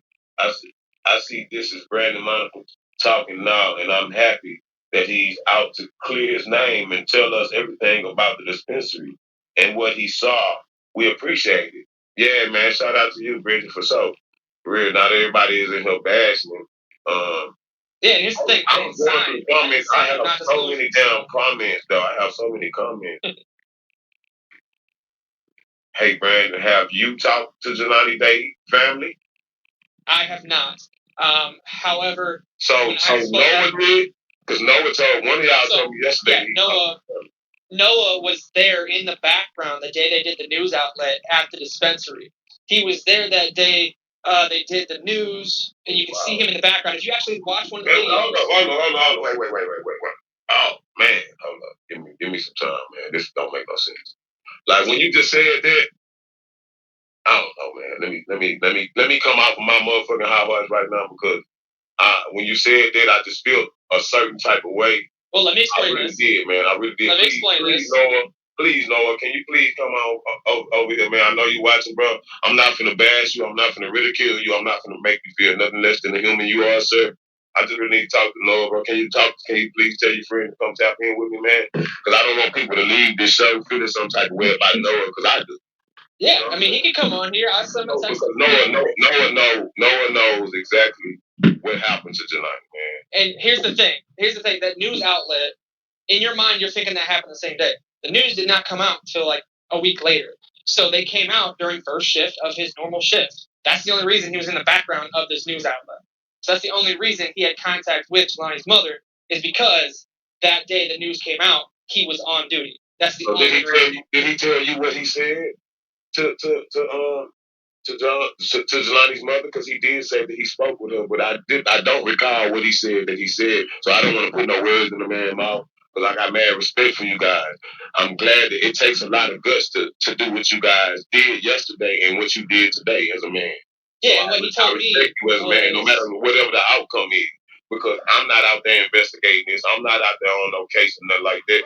I'm just a simple street journalist that fell in love with Jelani Day because I feel like I lost a brother when I think about this case. When I think about what occurred to him. I tried to put myself in that river with him to see what he felt like, and I can't. I can only imagine, man, and it's rough. And to see, I see when I look at the case with Jelani, I see Miss Carmen, a strong black woman that's trying to that's walking out here in these woods, you know. And I try to get my girl to go camping with me sometime. And they didn't even want to go camping with me. They don't want to go out there in that wilderness. They not them type of girls. They just got their nails and their hair did. This woman is marching through. I'll tell you what, if it's one of my children or anybody's children out there that loves their children, they are going to be out there doing what she did. She loves her child. Like if somebody knows something, why would like, and just like Mike said yesterday, Vipers, he said that, you know, if it was one of his kids, his 21-year-old son, he will be moving mountains to find out what happened to him. Absolutely. And nobody was saying my words move mountains. And I feel like God allowed you to come here for a reason, because if you were ever going to talk to somebody, you can talk to me. And I know that you feel that way because you came back a second time. And I know that people have their own agendas and things with certain things. And my only agenda is this, not to get views. I don't care about the people in the chat. I don't care about none of it. I ain't gonna say I don't care about y'all guys out stay down in this family. But what I'm saying is that's not what's alluring to me.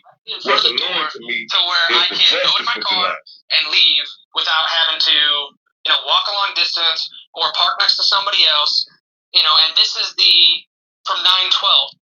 Hey, I'll take, the bashing and the comments. Listen, at the end of the day, it's all just people saying what they want to say. People are hurt, and I get that. At the end of the day, I come on here, not for myself. I come on here to give information that may not be known. Maybe something will lead to something coming up. I had information by working there. I had information about how the cameras work and those sort of things, saying that there's no way this footage is just gone. So if you was a viewer, let me tell you, not just be totally honest. So if you was a viewer and you listening to everything that we saying right now, and you make a simple judgment, not on you or me, but just who's talking, and you go back and lay down on it, what would you say about yourself?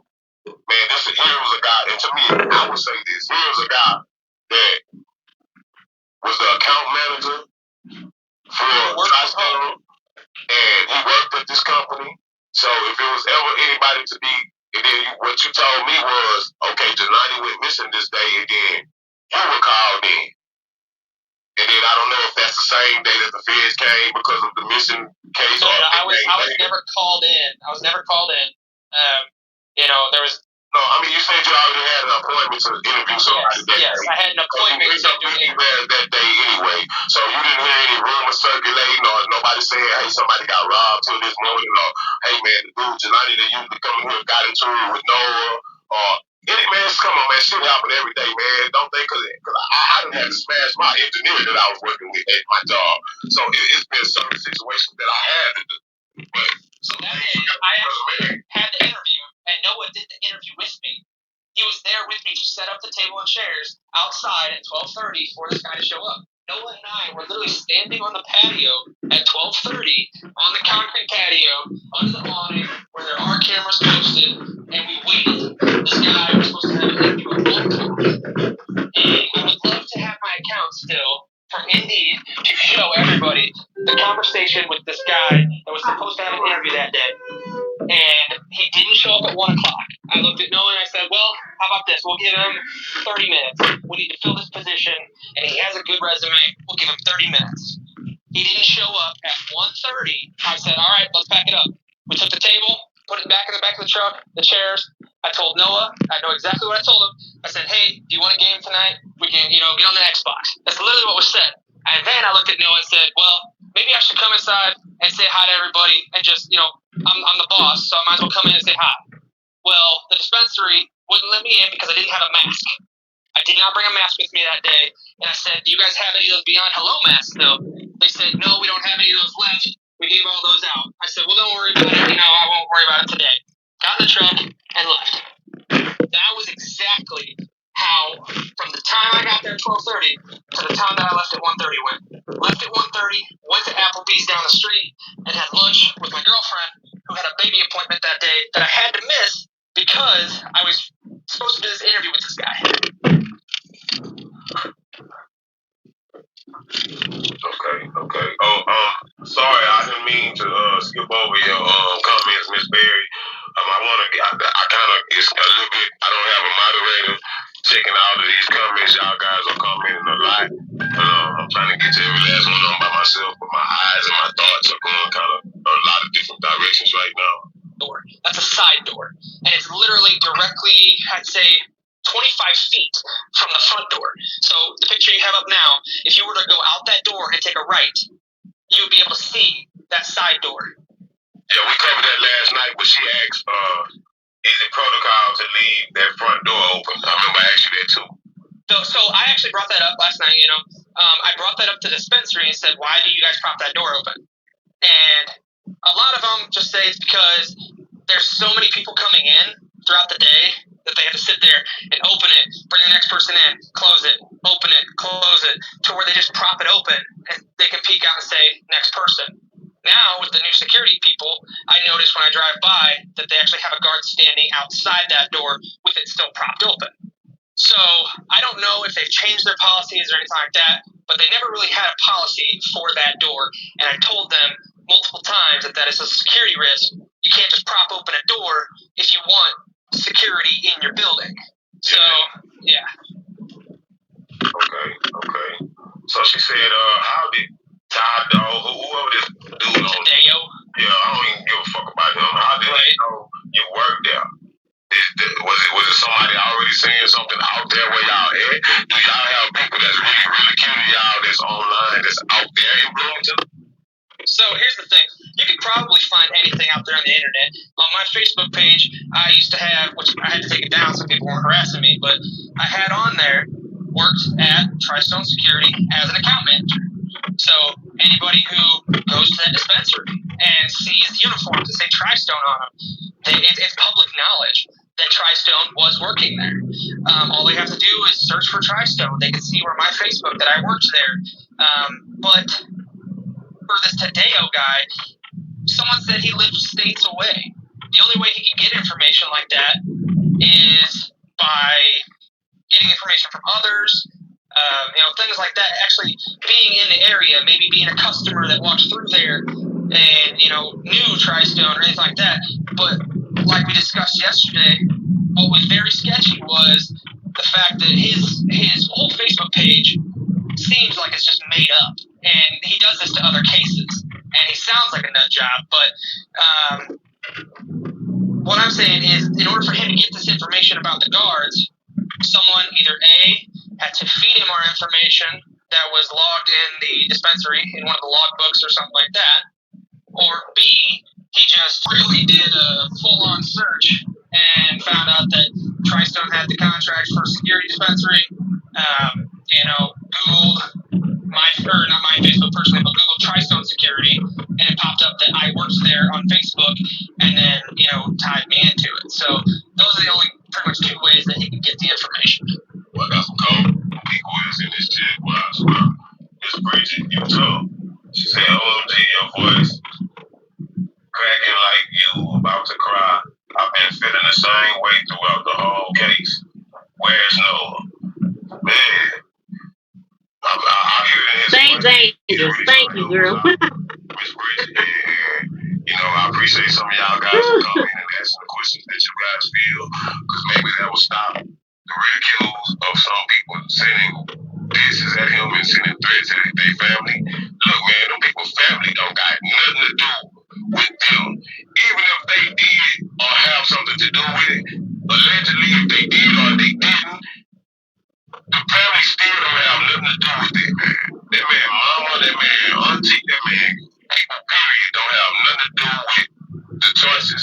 But sometimes people try to make it like, yo, you gotta be accountable for somebody that's something in your family. Somebody in your family does something. And you Someone actually commented and said, just take out their whole family. Let their mama have something to go to tomorrow is exactly what they said. Was that yesterday? Made me sick. Was that yesterday?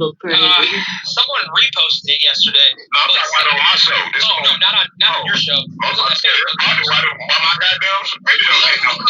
And I see a lot of people that ask me, asking, do I still have the footage? No, it did not save. It did not even upload. I renewed, I upgraded my membership with StreamYard. That's the way you able to see the words running at the bottom of the screen. That's the way you able to get in the chat. So I upgraded my membership, and now you have to do the whole case.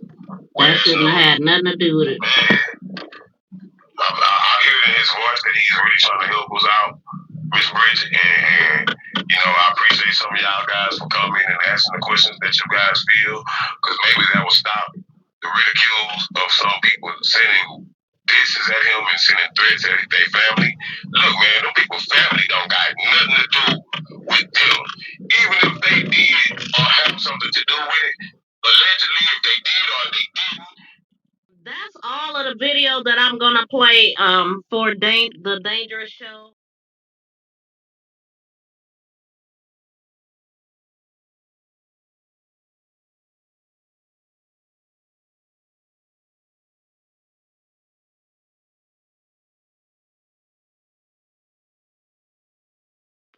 Sees it, but I don't see it.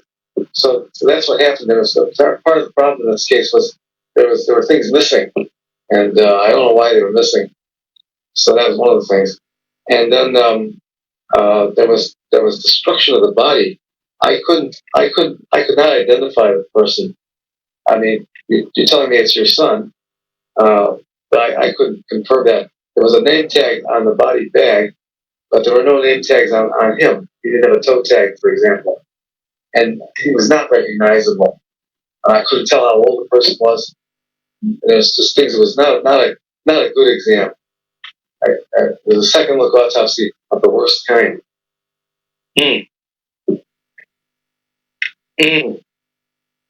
So you can determine who the body was.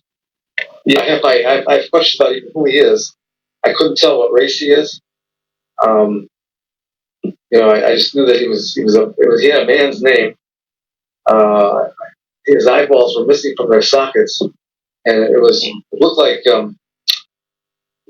destructive testing was done. There was his jaw was sawed, and some teeth were missing, and I suspect that those were samples that were taken to help identify him or determine what was wrong with him. But I didn't do it, so I don't know. But you have never seen this kind of body before. Well, I'm 50 years doing this kind of work. I started in 1971, and that was the first body I ever had. I was in medical school, and I've never seen one this bad. Basically destroyed. My God. I've handled air crashes. I handled terrible truck drivers running over people, and this is the worst I've ever seen. And I'm sure it's post-mortem, not done to him while he was alive. So what does that suggest to you when you see a body like this? Okay, some of it could be decomposition. Can you hear me? Yes. Oh, okay. Something's popping up on my screen here. Where do these pictures come from? Oh, okay. Let's see. Where was I? Okay. There was some of it's destructive testing, and they may have been taking samples for whatever testing they wanted for genetics or whatever to help identify them. But I wouldn't do this. Like, for example, if you need to take a bone marrow sample on live patients, we can take bone marrow by inserting a needle in the hip bone, for example, throughout the central soft tissue that's in the center of the bones. You get a bone marrow sample that way. I'm being told that the bone marrow sampling was they took the femur out of the leg. The whole bone came out as a means of sampling the bone marrow. And I'm not sure that needs to be done.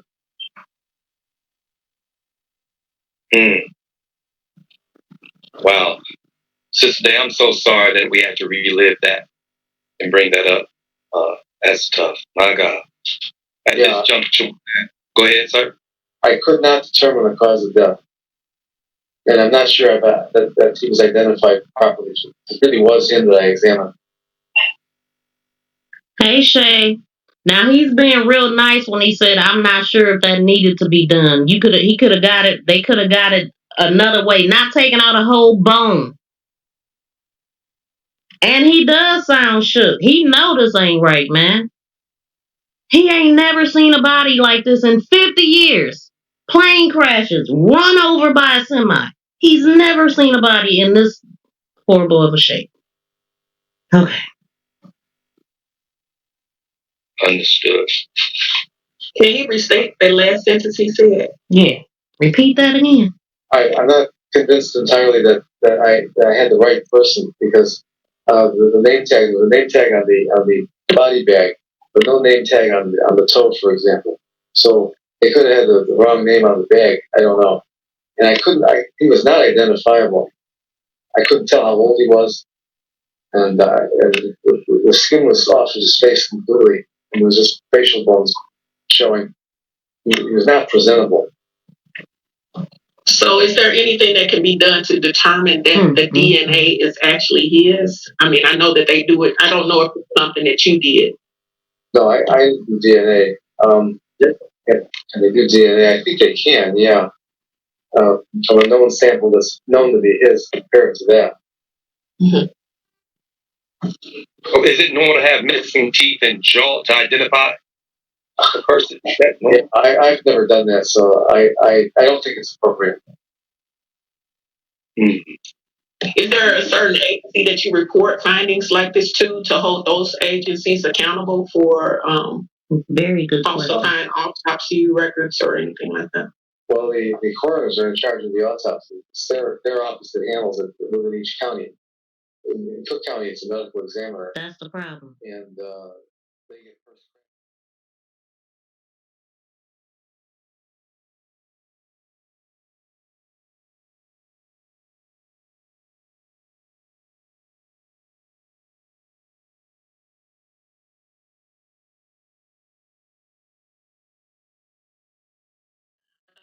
Again, I thank everybody for joining us. I thank everybody that's on social media listening to us. I will give you an update. Just bear with me, because this is the time where I don't have to rush through this, do I, Reverend Carson? I can take my time, right? Yes, ma'am. Thank you all for joining us today on Jelani Day's Day. Listening to Dr. James Bryant, it really upsets me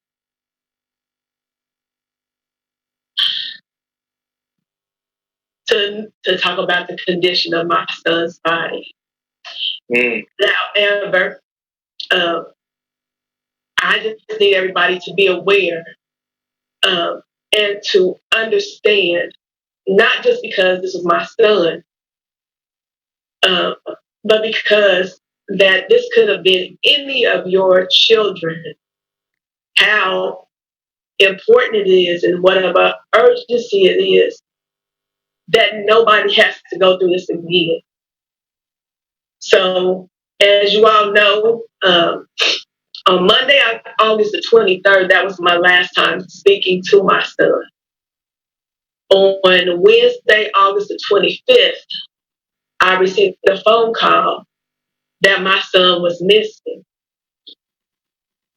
On August the 26th, on August 25th, when I received that phone call, that night I also reported Jelani missing. On August the 26th, I had spoken with the professor or the clinical director that sent the officers to my home. She had given me her timeline and her last contact with Jelani. She helped me on that day to. I wasn't in Bloomington that morning, so she contacted someone from the police department, and that is how a detective was assigned to my case for Jelani. Also on that day, Jelani's car was discovered in Peru. Now, for anyone that doesn't know, Peru is a sundown town. If you look up or Google the sundown towns in Illinois, Peru, Illinois is one of those.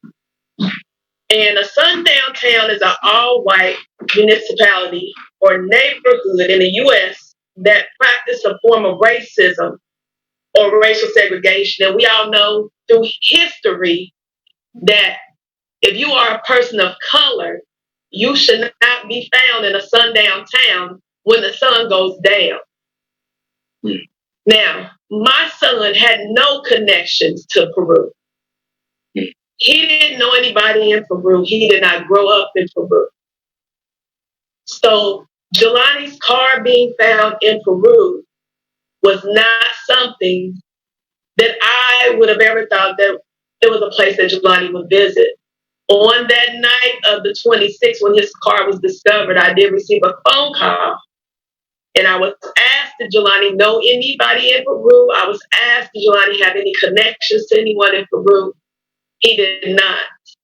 That night when we got there and we saw the location of Jelani's car, and I spoke with the detective from Bloomington, the detective from Peru, they had told me that prior to me getting there, there had been a search conducted on that day. They said that there were dogs there. I've also learned that those dogs were from the Illinois State Police.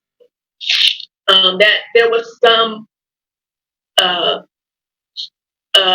lieutenant, captain, chief, whatever his title is from the Illinois State Police that was there that day that provided the dogs to search.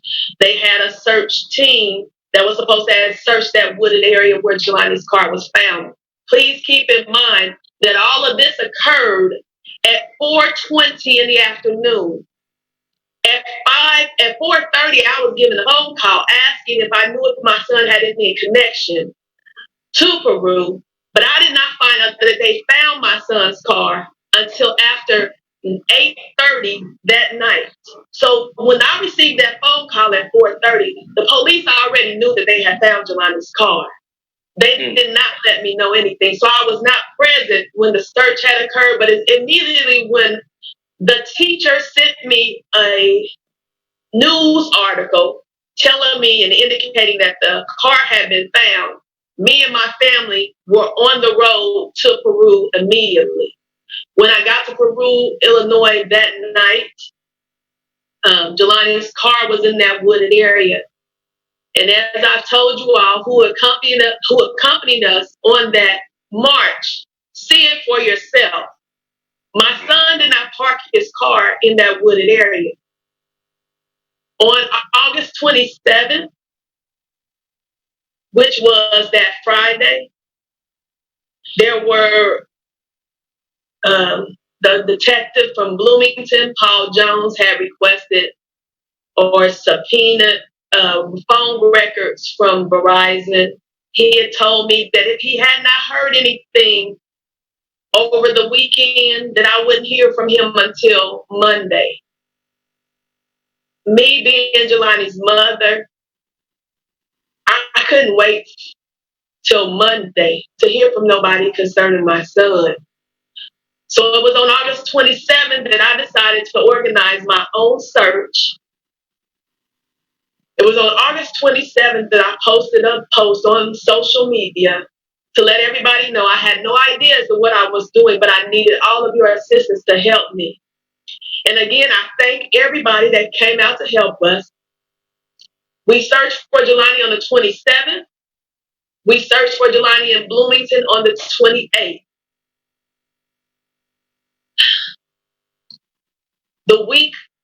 The following week was on September the 2nd when I spoke to Brad Jones, who is the detective from Peru. That's when Jelani's wallet was found.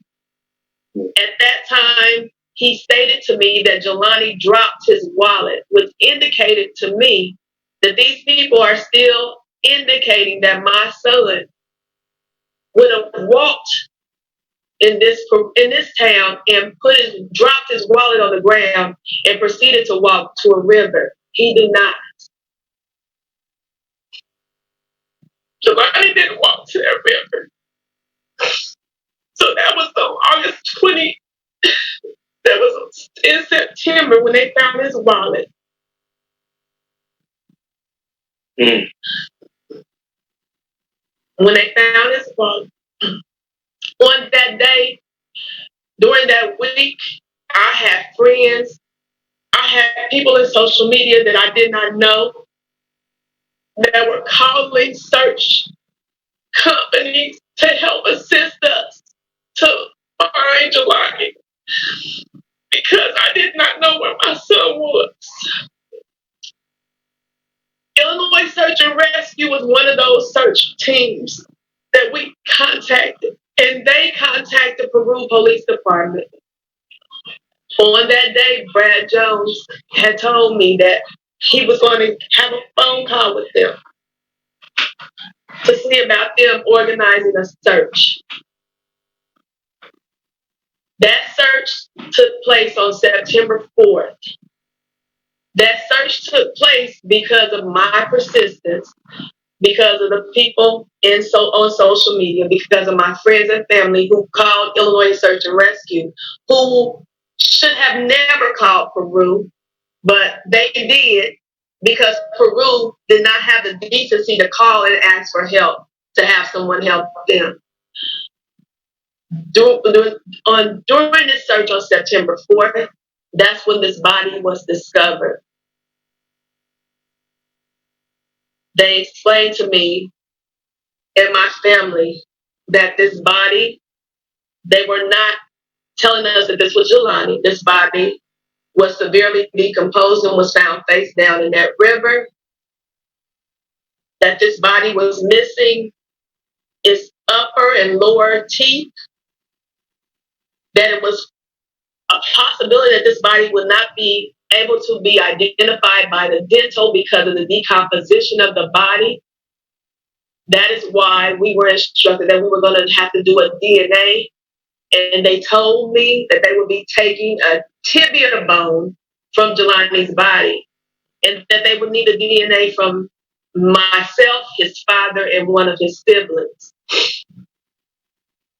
That DNA was taken from us we gave that DNA to the state police on that following Monday. At that time, I was told that the DNA testing would take some time. It would take up to 4 weeks or over a month before we would be able to get results back on the DNA. So this is why when they put out the first initial press release that the body that they found was a body in the river and they were not identifying that body as my son. Please keep in mind that I was told again that this body, because we were waiting for DNA, that the body would not be identified or could not, the DNA could not be used or the DNA was not going to, the DNA testing would not be given to us for at least a month. That was on September the 6th when I was told that. Please bear with me because I'm going through my notes because I want to make sure that everybody understands me and knows what we have been dealing with and what we're doing. So I need for you all to help me make this make sense. We were from September 4th, I had contacted, I'm sorry. So when we were told about the dental records and that they were a possibility that the dentals would not be a strong thing with identifying the body, I did tell the coroner, Richard Plock, that I would be contacting a dentist to see if I can locate dental records for Jelani. He wanted me to keep in mind that would not be, the dentals may not work, that we will be solely relied on the DNA. I contacted the coroner on September the 8th. He did not answer. I left a message. I contacted him again on September 10th.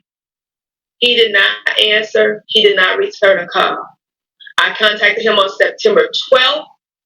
He did not answer. He did not return a call. I did not speak on September. I was told by the former attorney that I had that the chemical that was needed to process the DNA, the state lab did not have. We will not know until September 15th if they would have access to this chemical because the chemical was on back order. So on September 16th, when I contacted the coroner again, and on this day is the day that I spoke to him, and I asked him why I hadn't heard from him, why hadn't I received a phone call back, and had he, in fact, received my messages about the dental records, and had he retrieved them. His response to me was, he was sorry that he hadn't gotten back to me. His phone had been giving him trouble. He had had his phone at Verizon, and he had not yet ordered any dental records. So this was 8 days from September 8th, from the time I contacted him to September 16th. There had not been any dental records requested for my son. I did ask him about the DNA, about the chemical needed for the DNA. He told me then that they were waiting because he had not heard from the state labs to know if they even had access to the chemical or if they even obtained the chemical. On September, fast forward this, by this time I had then been reaching out to the media and anybody who would listen to me. At this time, during this time, I watched the news and I seen that Gabby Petito was missing. I seen that Gabby Petito's mother and her father had gotten the assistance of the Federal Bureau of Investigations to help find their daughter. They had Gabby Petito on every social media outlet, on every news channel, in every newspaper. But Jelani was missing, and you did not know about Jelani, and nobody was looking for Jelani. I didn't know if that body that they had was my son. And for me, all I knew is that my son was still out there, and we still needed to find him. So I was pleading, and I was begging for the FBI and anybody to help us. As that progressed, as I continued to make noise and I continued to ruffle feathers, I received a call on September 22nd, first from the Peru Police Department, asking me if I would look at my email to identify some clothing that had been found the day before by two white girls. And they identified these girls as two white girls that were ISU students that were bored and were wanting to know how they could help find out what happened to Jelani. They found this clothing. That clothing that they found it on the riverbank. The riverbank in which they found the clothing was a mile and a half away from where the body was found on September 4th. So these clothing that were found on September 22nd was found a mile and a half up the river from the body that was found on September 4th. When I asked, why wasn't the area searched where the clothes were found? I was not given an answer on that day. When I told them that I didn't know if that clothing was Jelani's, and I initially told them, no, that was not my son's clothing. I initially told them not only was that not his clothing, but I did not know if that was his clothing. They then told me this was Lieutenant, I'm sorry, and every time I say Lieutenant Hocking, I have to remember because he corrected me that day and told me it was Commander Hocking to me. That's what I should identify him as. And they told me on that day, him and Brad Jones told me that they would take that clothing and they would bag it up. And that if it wasn't Jelani's, they would not do anything with it. If I said it wasn't Jelani's, and I said, wait a minute, I'm not a detective, I'm not a police officer. Are you not going to just look at it anyway? They then told me that if I wanted them to do that, they would. I shouldn't have to tell the police what to do in an investigation. I shouldn't have to tell the police to check clothing. When I got off the phone with them, I looked at a picture of my son from the day that I last seen him in a picture, even beyond hello. And the shoes that I saw him in, and the shirt and the shorts, those were his clothing. And again, I posed the question, how could they not find the clothing on the same day that they found the body? I then got a call later on that day, probably about an hour later, from the coroner, who told me that he had now obtained copies of Jelani dental records. He asked me, had Jelani went to a dentist in Alabama? I told him I did not know. He said, well, you should know. It's on your insurance. I said, well, I do not know. He could have. He said, your insurance is Delta Dental. I'm so sorry to interrupt Miss Beautiful Carmen Bolden-Day, but y'all, I know you probably need a break because right now I'm about ready to jump into this computer screen like I'm so pissed off. You don't do a mother like this. You don't do a parent like this. She has lost enough. Look at the treatment. Look how they talk to her. Just rude and disrespectful. Ooh, I had to get that off my chest, y'all. I can't even listen to this. I'm so triggered. Because if it were me and it was my son, Lord have mercy, Jesus. God bless you, Carmen. Because they probably would have locked me up by now. I mean, it's just so distasteful. So you're so busy at Verizon that you can't get my son's dental records submitted within 8 days? You want to correct me and tell me you're not lieutenant? Fuck commander. You know what I'm saying? Who gives a damn about your title right now, bro? Ooh, Lord Jesus. I'm sorry, y'all, but if I didn't say this, like, I think I was going to explode. Back to you, Miss Bolden-Day. These are the records that we have. We will bring an ontologist that will work late into the night to identify these dentals as your son, if these are your sons. And I said, whoa, wait a minute. Why are we looking at dental records when you just told me that this body had to be positively identified by DNA? And he said to me, either you want to know if this is your son or you don't. And at that time, when he was on the phone with me, I had my former lawyer on the phone with me and the investigator. And that lawyer spoke up for me then, and she said to him, and excuse my language, but I'm going to be very frank. She said, who in the F do you think you're talking to like that? This lady has lost her son. He still was screaming in the phone. He thought he was still talking to me.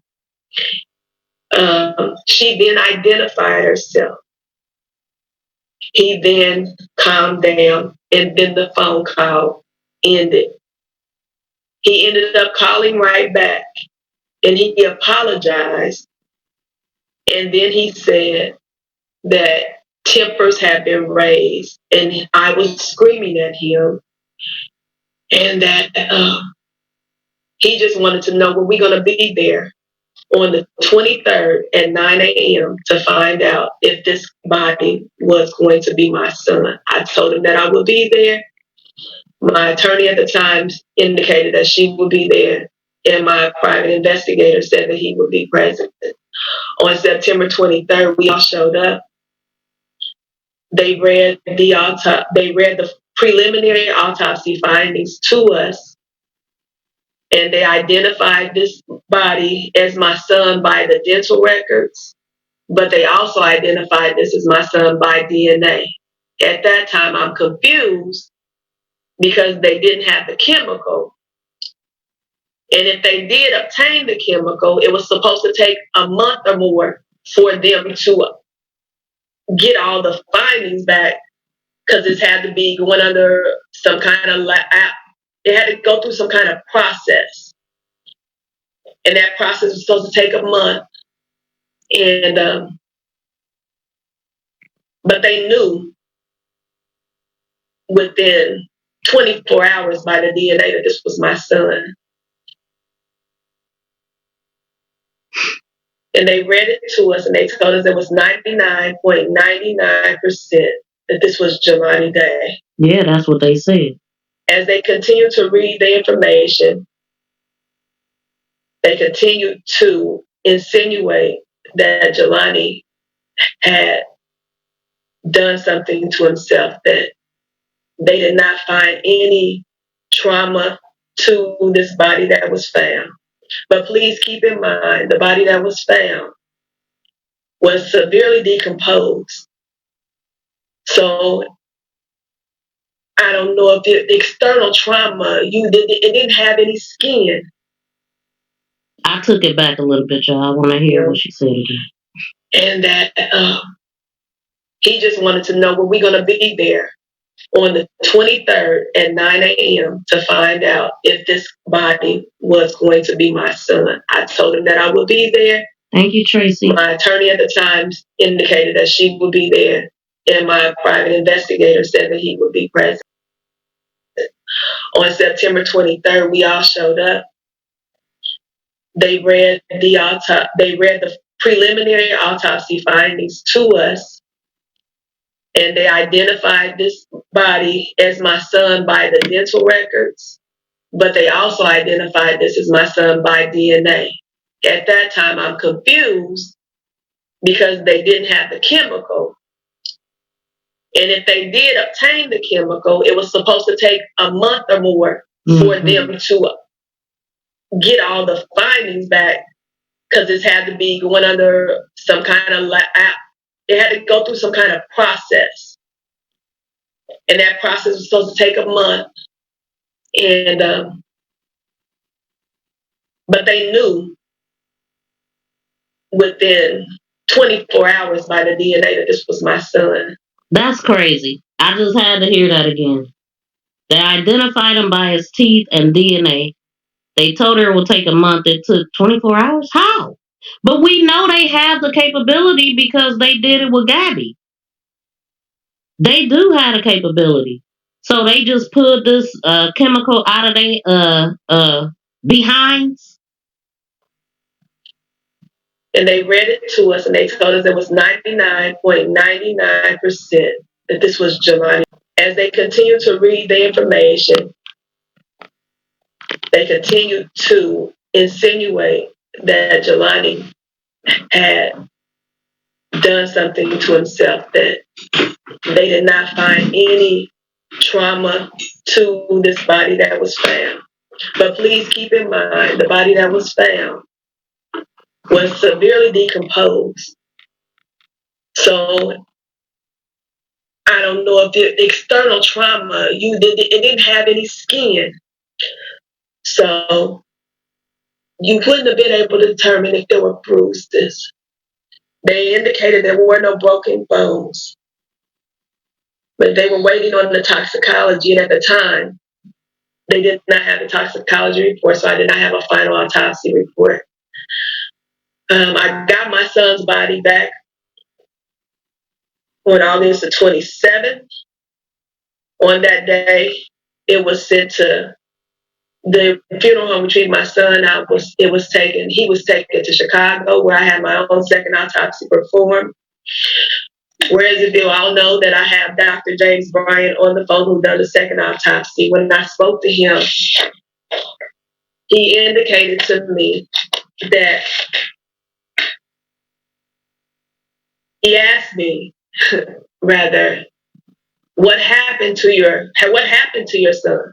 I said, I don't know. That's what I paid you for. You tell me what happened to my son.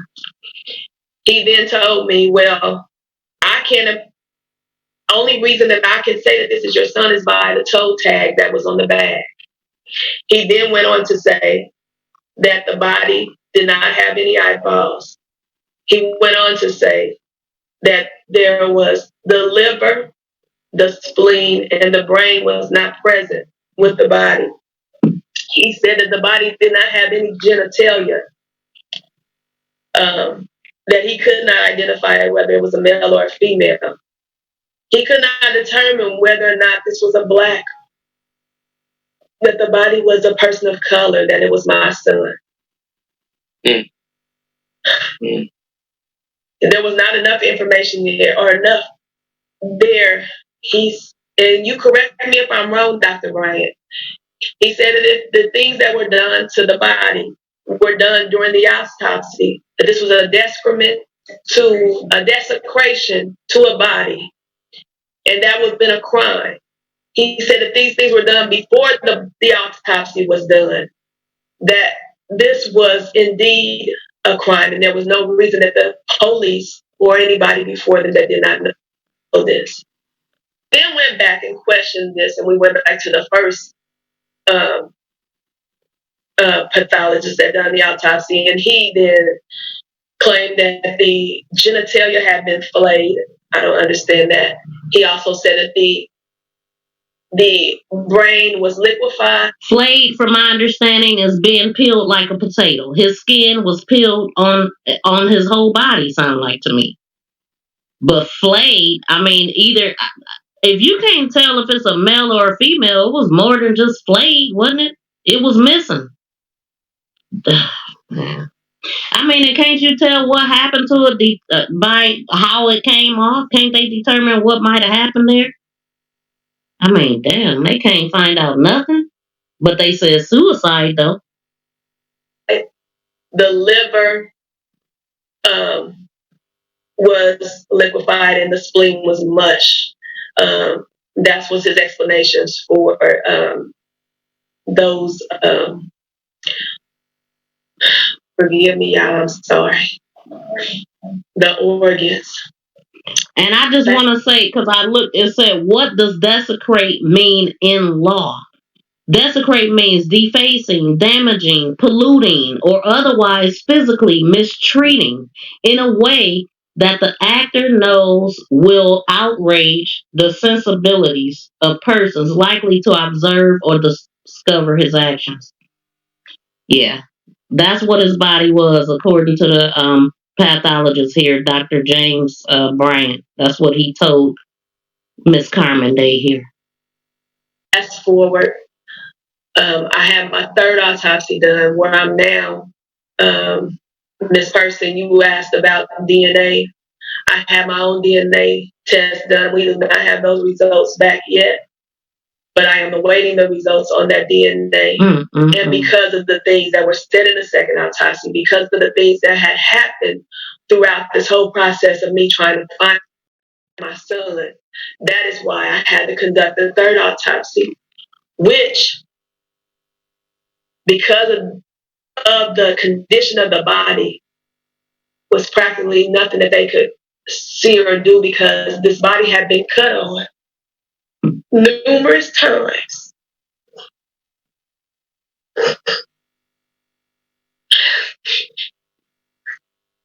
This body had went through so much that the only thing I can do right now is wait to determine about the DNA. So now we had Jelani's service, and then we buried him on the 19th.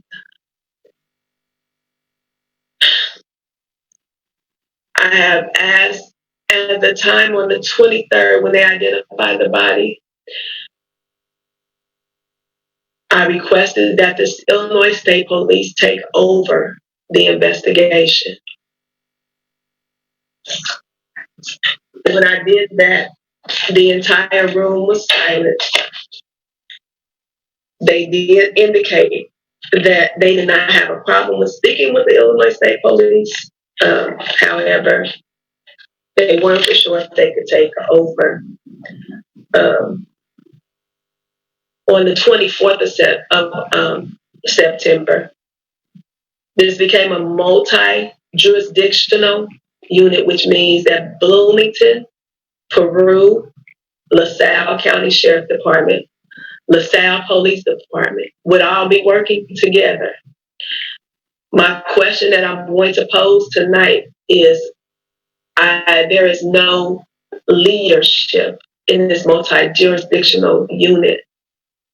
They indicated that I don't know who the lead is.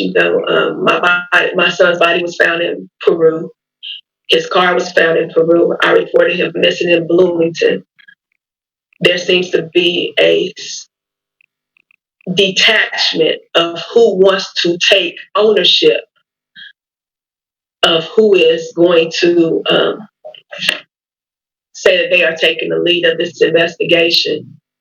But I guess as they want us to understand that it's a multi-jurisdictional unit, that they all are involved, that makes it more explainable or understandable for us to know.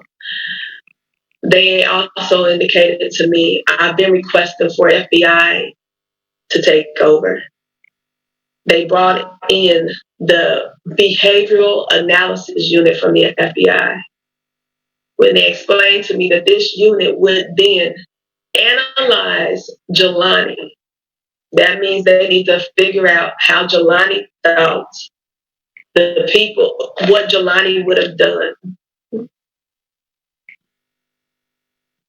I need them to, and in this process, I needed them to not analyze my son, but to find out what happened to him.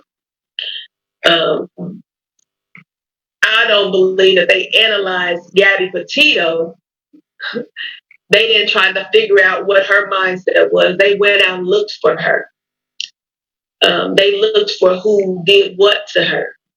They tell me that this cannot be done because of the parameters that this included. But as I look up cases like John Benet Ramsey or Stacy Peterson, these people did not cross state lines. They were killed in homes, or their bodies were transported to a beach or water. My son was transported somewhere. Somebody did this to him. So I'm trying to understand the significance of why the FBI cannot be involved, cannot come in and take over. But they have indicated through Peru that they were providing assistance, that they are aware and they are engaged. And please keep in mind that they use verbiage that we have to recognize. I understand what engagement means. I understand what awareness means. But I need them to be involved. I need them to take over, to oversee the case. That is why I'm pushing for this again.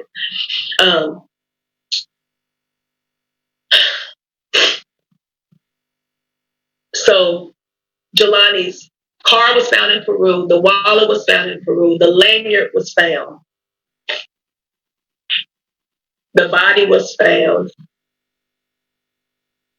The phone was just recently found.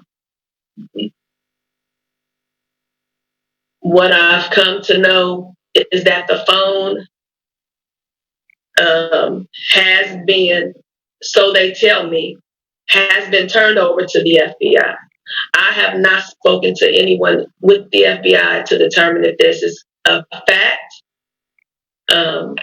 that this has actually happened, because I've been told things that were supposed to happen between August the 25th and September the 23rd that did not occur or happen until September 24th. When speaking with detectives between August the 25th and September 23rd, there were supposed to be a number of search warrants and subpoenas that were supposed to go out for Apple, for Verizon, that did not go out until after September 24th. There were a number of people that were interrogated or questioned, only to say, well, Carmen, I just think they were very concerned, or they were very interested, or that they were very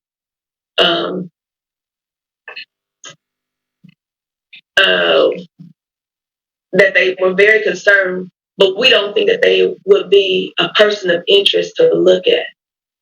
So with that being said, I know that there are things that the police have not done. And if they have done, they haven't shared with me. I'm not here to interrupt an investigation. I'm not here to interfere with an investigation. I've only wanted what I feel was owed to me and to my family, and that was to help find my son, to help find out what happened to my son.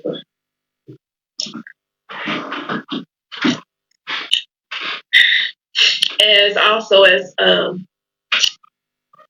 Reverend Wilson, when she spoke, she talked about how the people, there has been a change of guard during this investigation. The police chief that was over the police department in Peru when Jelani went missing is no longer over the police department. He has been replaced by somebody else.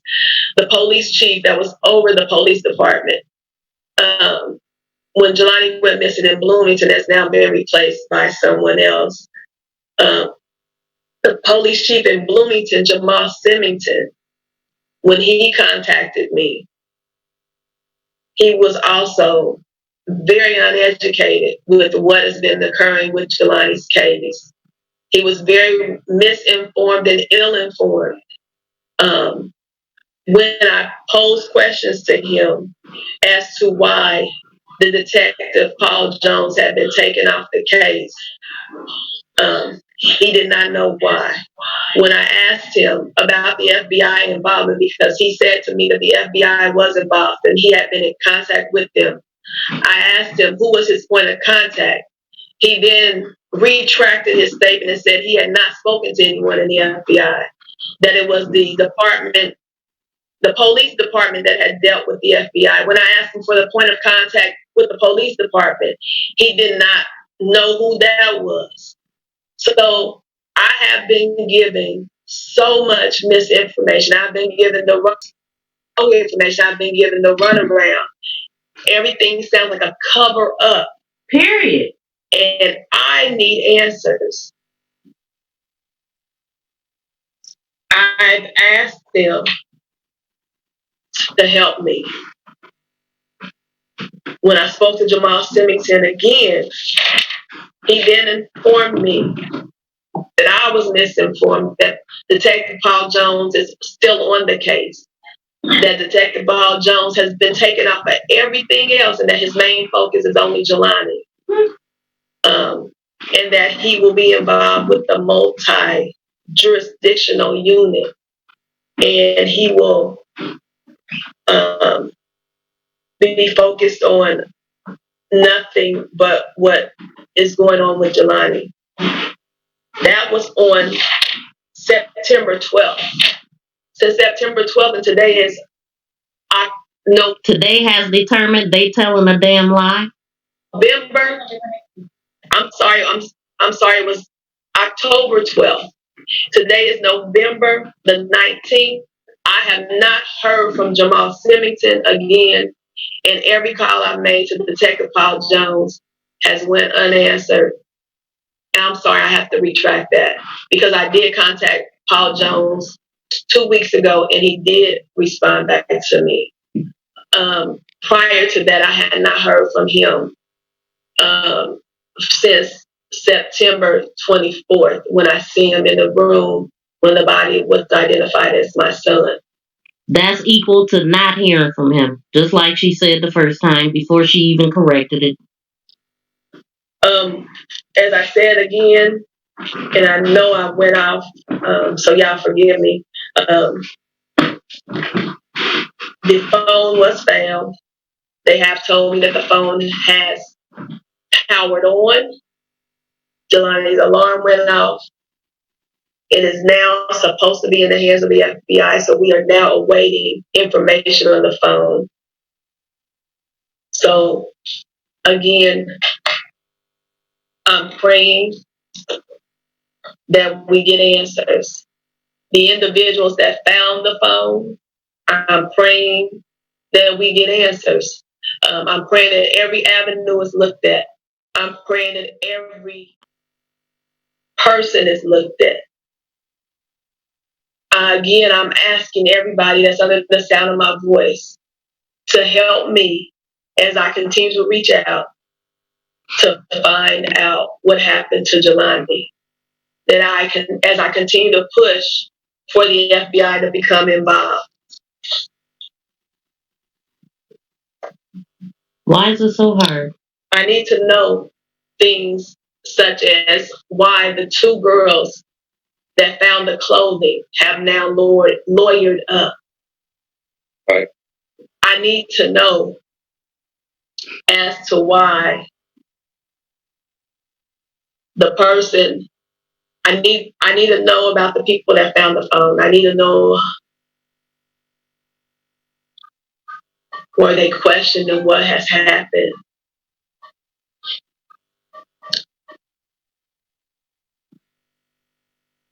It's all right. It's all right.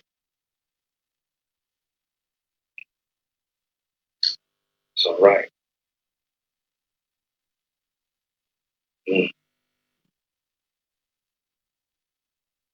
Jelani not being here with me.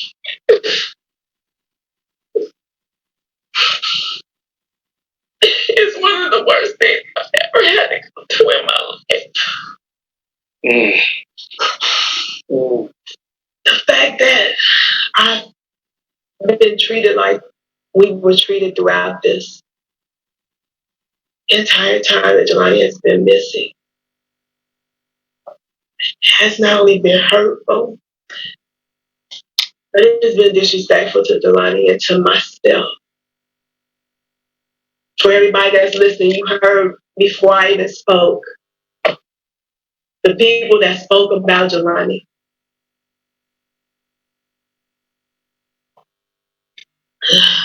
His mentor from Collegian 100, the cues. Jelani was somebody. Jelani he wasn't an influencer like Gabby Petito. Jelani was goal oriented and geared and career focused to be a doctor. I raised a great young man. He was a good son. He was a good brother. He was a great nephew. He was somebody that all of you would have loved. Jelani was important. And so this day, yes, ma'am. I think that's why it is time for us to make commitments, pushes as we continue to say we're on this till we find the answers that you've been demanding and asking for and that you deserve. Now, I'm not going to play this whole video, but they actually did get people to commit to things, and that's a good thing.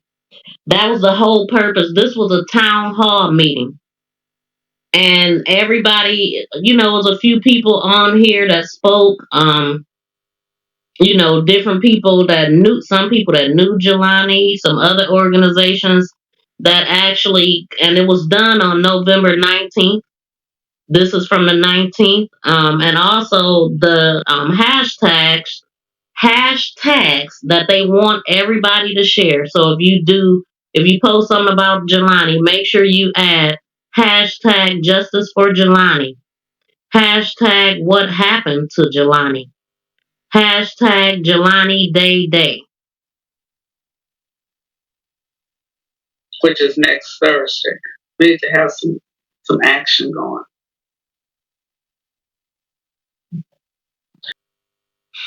I wanted to include that I've contacted the Attorney General. Well, let me just say that's who was about to talk right before she was talking. But I did drop the link in the comments for you guys to watch the full video because I skipped past everybody's part except for Dr. James Bryant and Carmen Bolden-Day. So I did put that link in there. This is Rainbow Push Coalition. This is Jesse Jackson, Reverend Jesse Jackson and his group. I've contacted him. I've spoken with him. His chief of investigations, Lyle Evans, I've spoken with him. Mm-hmm. I've implored that they continue to help us push for getting the FBI involved. I have a new attorney, Attorney Ben Crump, that is going to help us find those answers as well. I am going to do whatever is necessary to find out what happened to Jelani. I'm imploring everybody again to pray for us. And as Reverend Wilson said, I need commitments. Yeah. I need commitments. I know that everybody is telling me that they will be there for us and that they will help us. And I'm telling you, I need you all to be here for us. I need you all to help us. I need you to stand by your word and mean what you say and say what you mean. Yeah. Because Jelani will not be forgotten. And I want to ensure that the mothers that have reached out to me, that they have missing children, and they're asking me too, Carmen, how can we be heard? I want to be able to help them because I want them to know that they are not alone. They should not have to suffer this and go through this by themselves. Exactly. So let's do a roll call of those who's on. Reverend Carson, want to know what the state representative is prepared to commit to, if anything, tonight. We don't need more people saying, "Oh, we're praying for you." No, let's take some action. What are you committed to do work within action, your organization, within your sphere of influence? Clergy have to take some action. We have all of these clergy organizations that are local and national. The more pressure, the more people that pressure, the more responses. When we marched those 3 times, answers kept coming. So we got to make this even more visible. So I'm asking, 100 Black men, what are you prepared to do? So what more can I say? I've shared with you everything that I think is pertinent right now, but please, please go to Facebook, go to the Rainbow Coalition, go to Google, research this young man's name, get involved in whatever way you can. Petitions, spreading the word, making a video, just spread that awareness, because this is wrong. And nobody should have to go through this. And you know what? It could just as easily be me or you. So please, don't just listen to this video. Take action of some sort. Insert yourself and help this family. I mean, it's a hot mess of a case. We've just spent over 2 hours listening to everything that is pretty much public, and it is a hot mess. Much like the Daniel Robinson case, it appears to me things have been drastically mishandled. Do I know why? No, I don't. I have my thoughts, but I'll leave them out of it. Let's just make some noise for this family, please. A lot of noise. They're trying so hard to just get answers. This should not be a thing. Much love and respect to Mrs. Carmen Bolden-Day. Justice for Jelani. We want answers.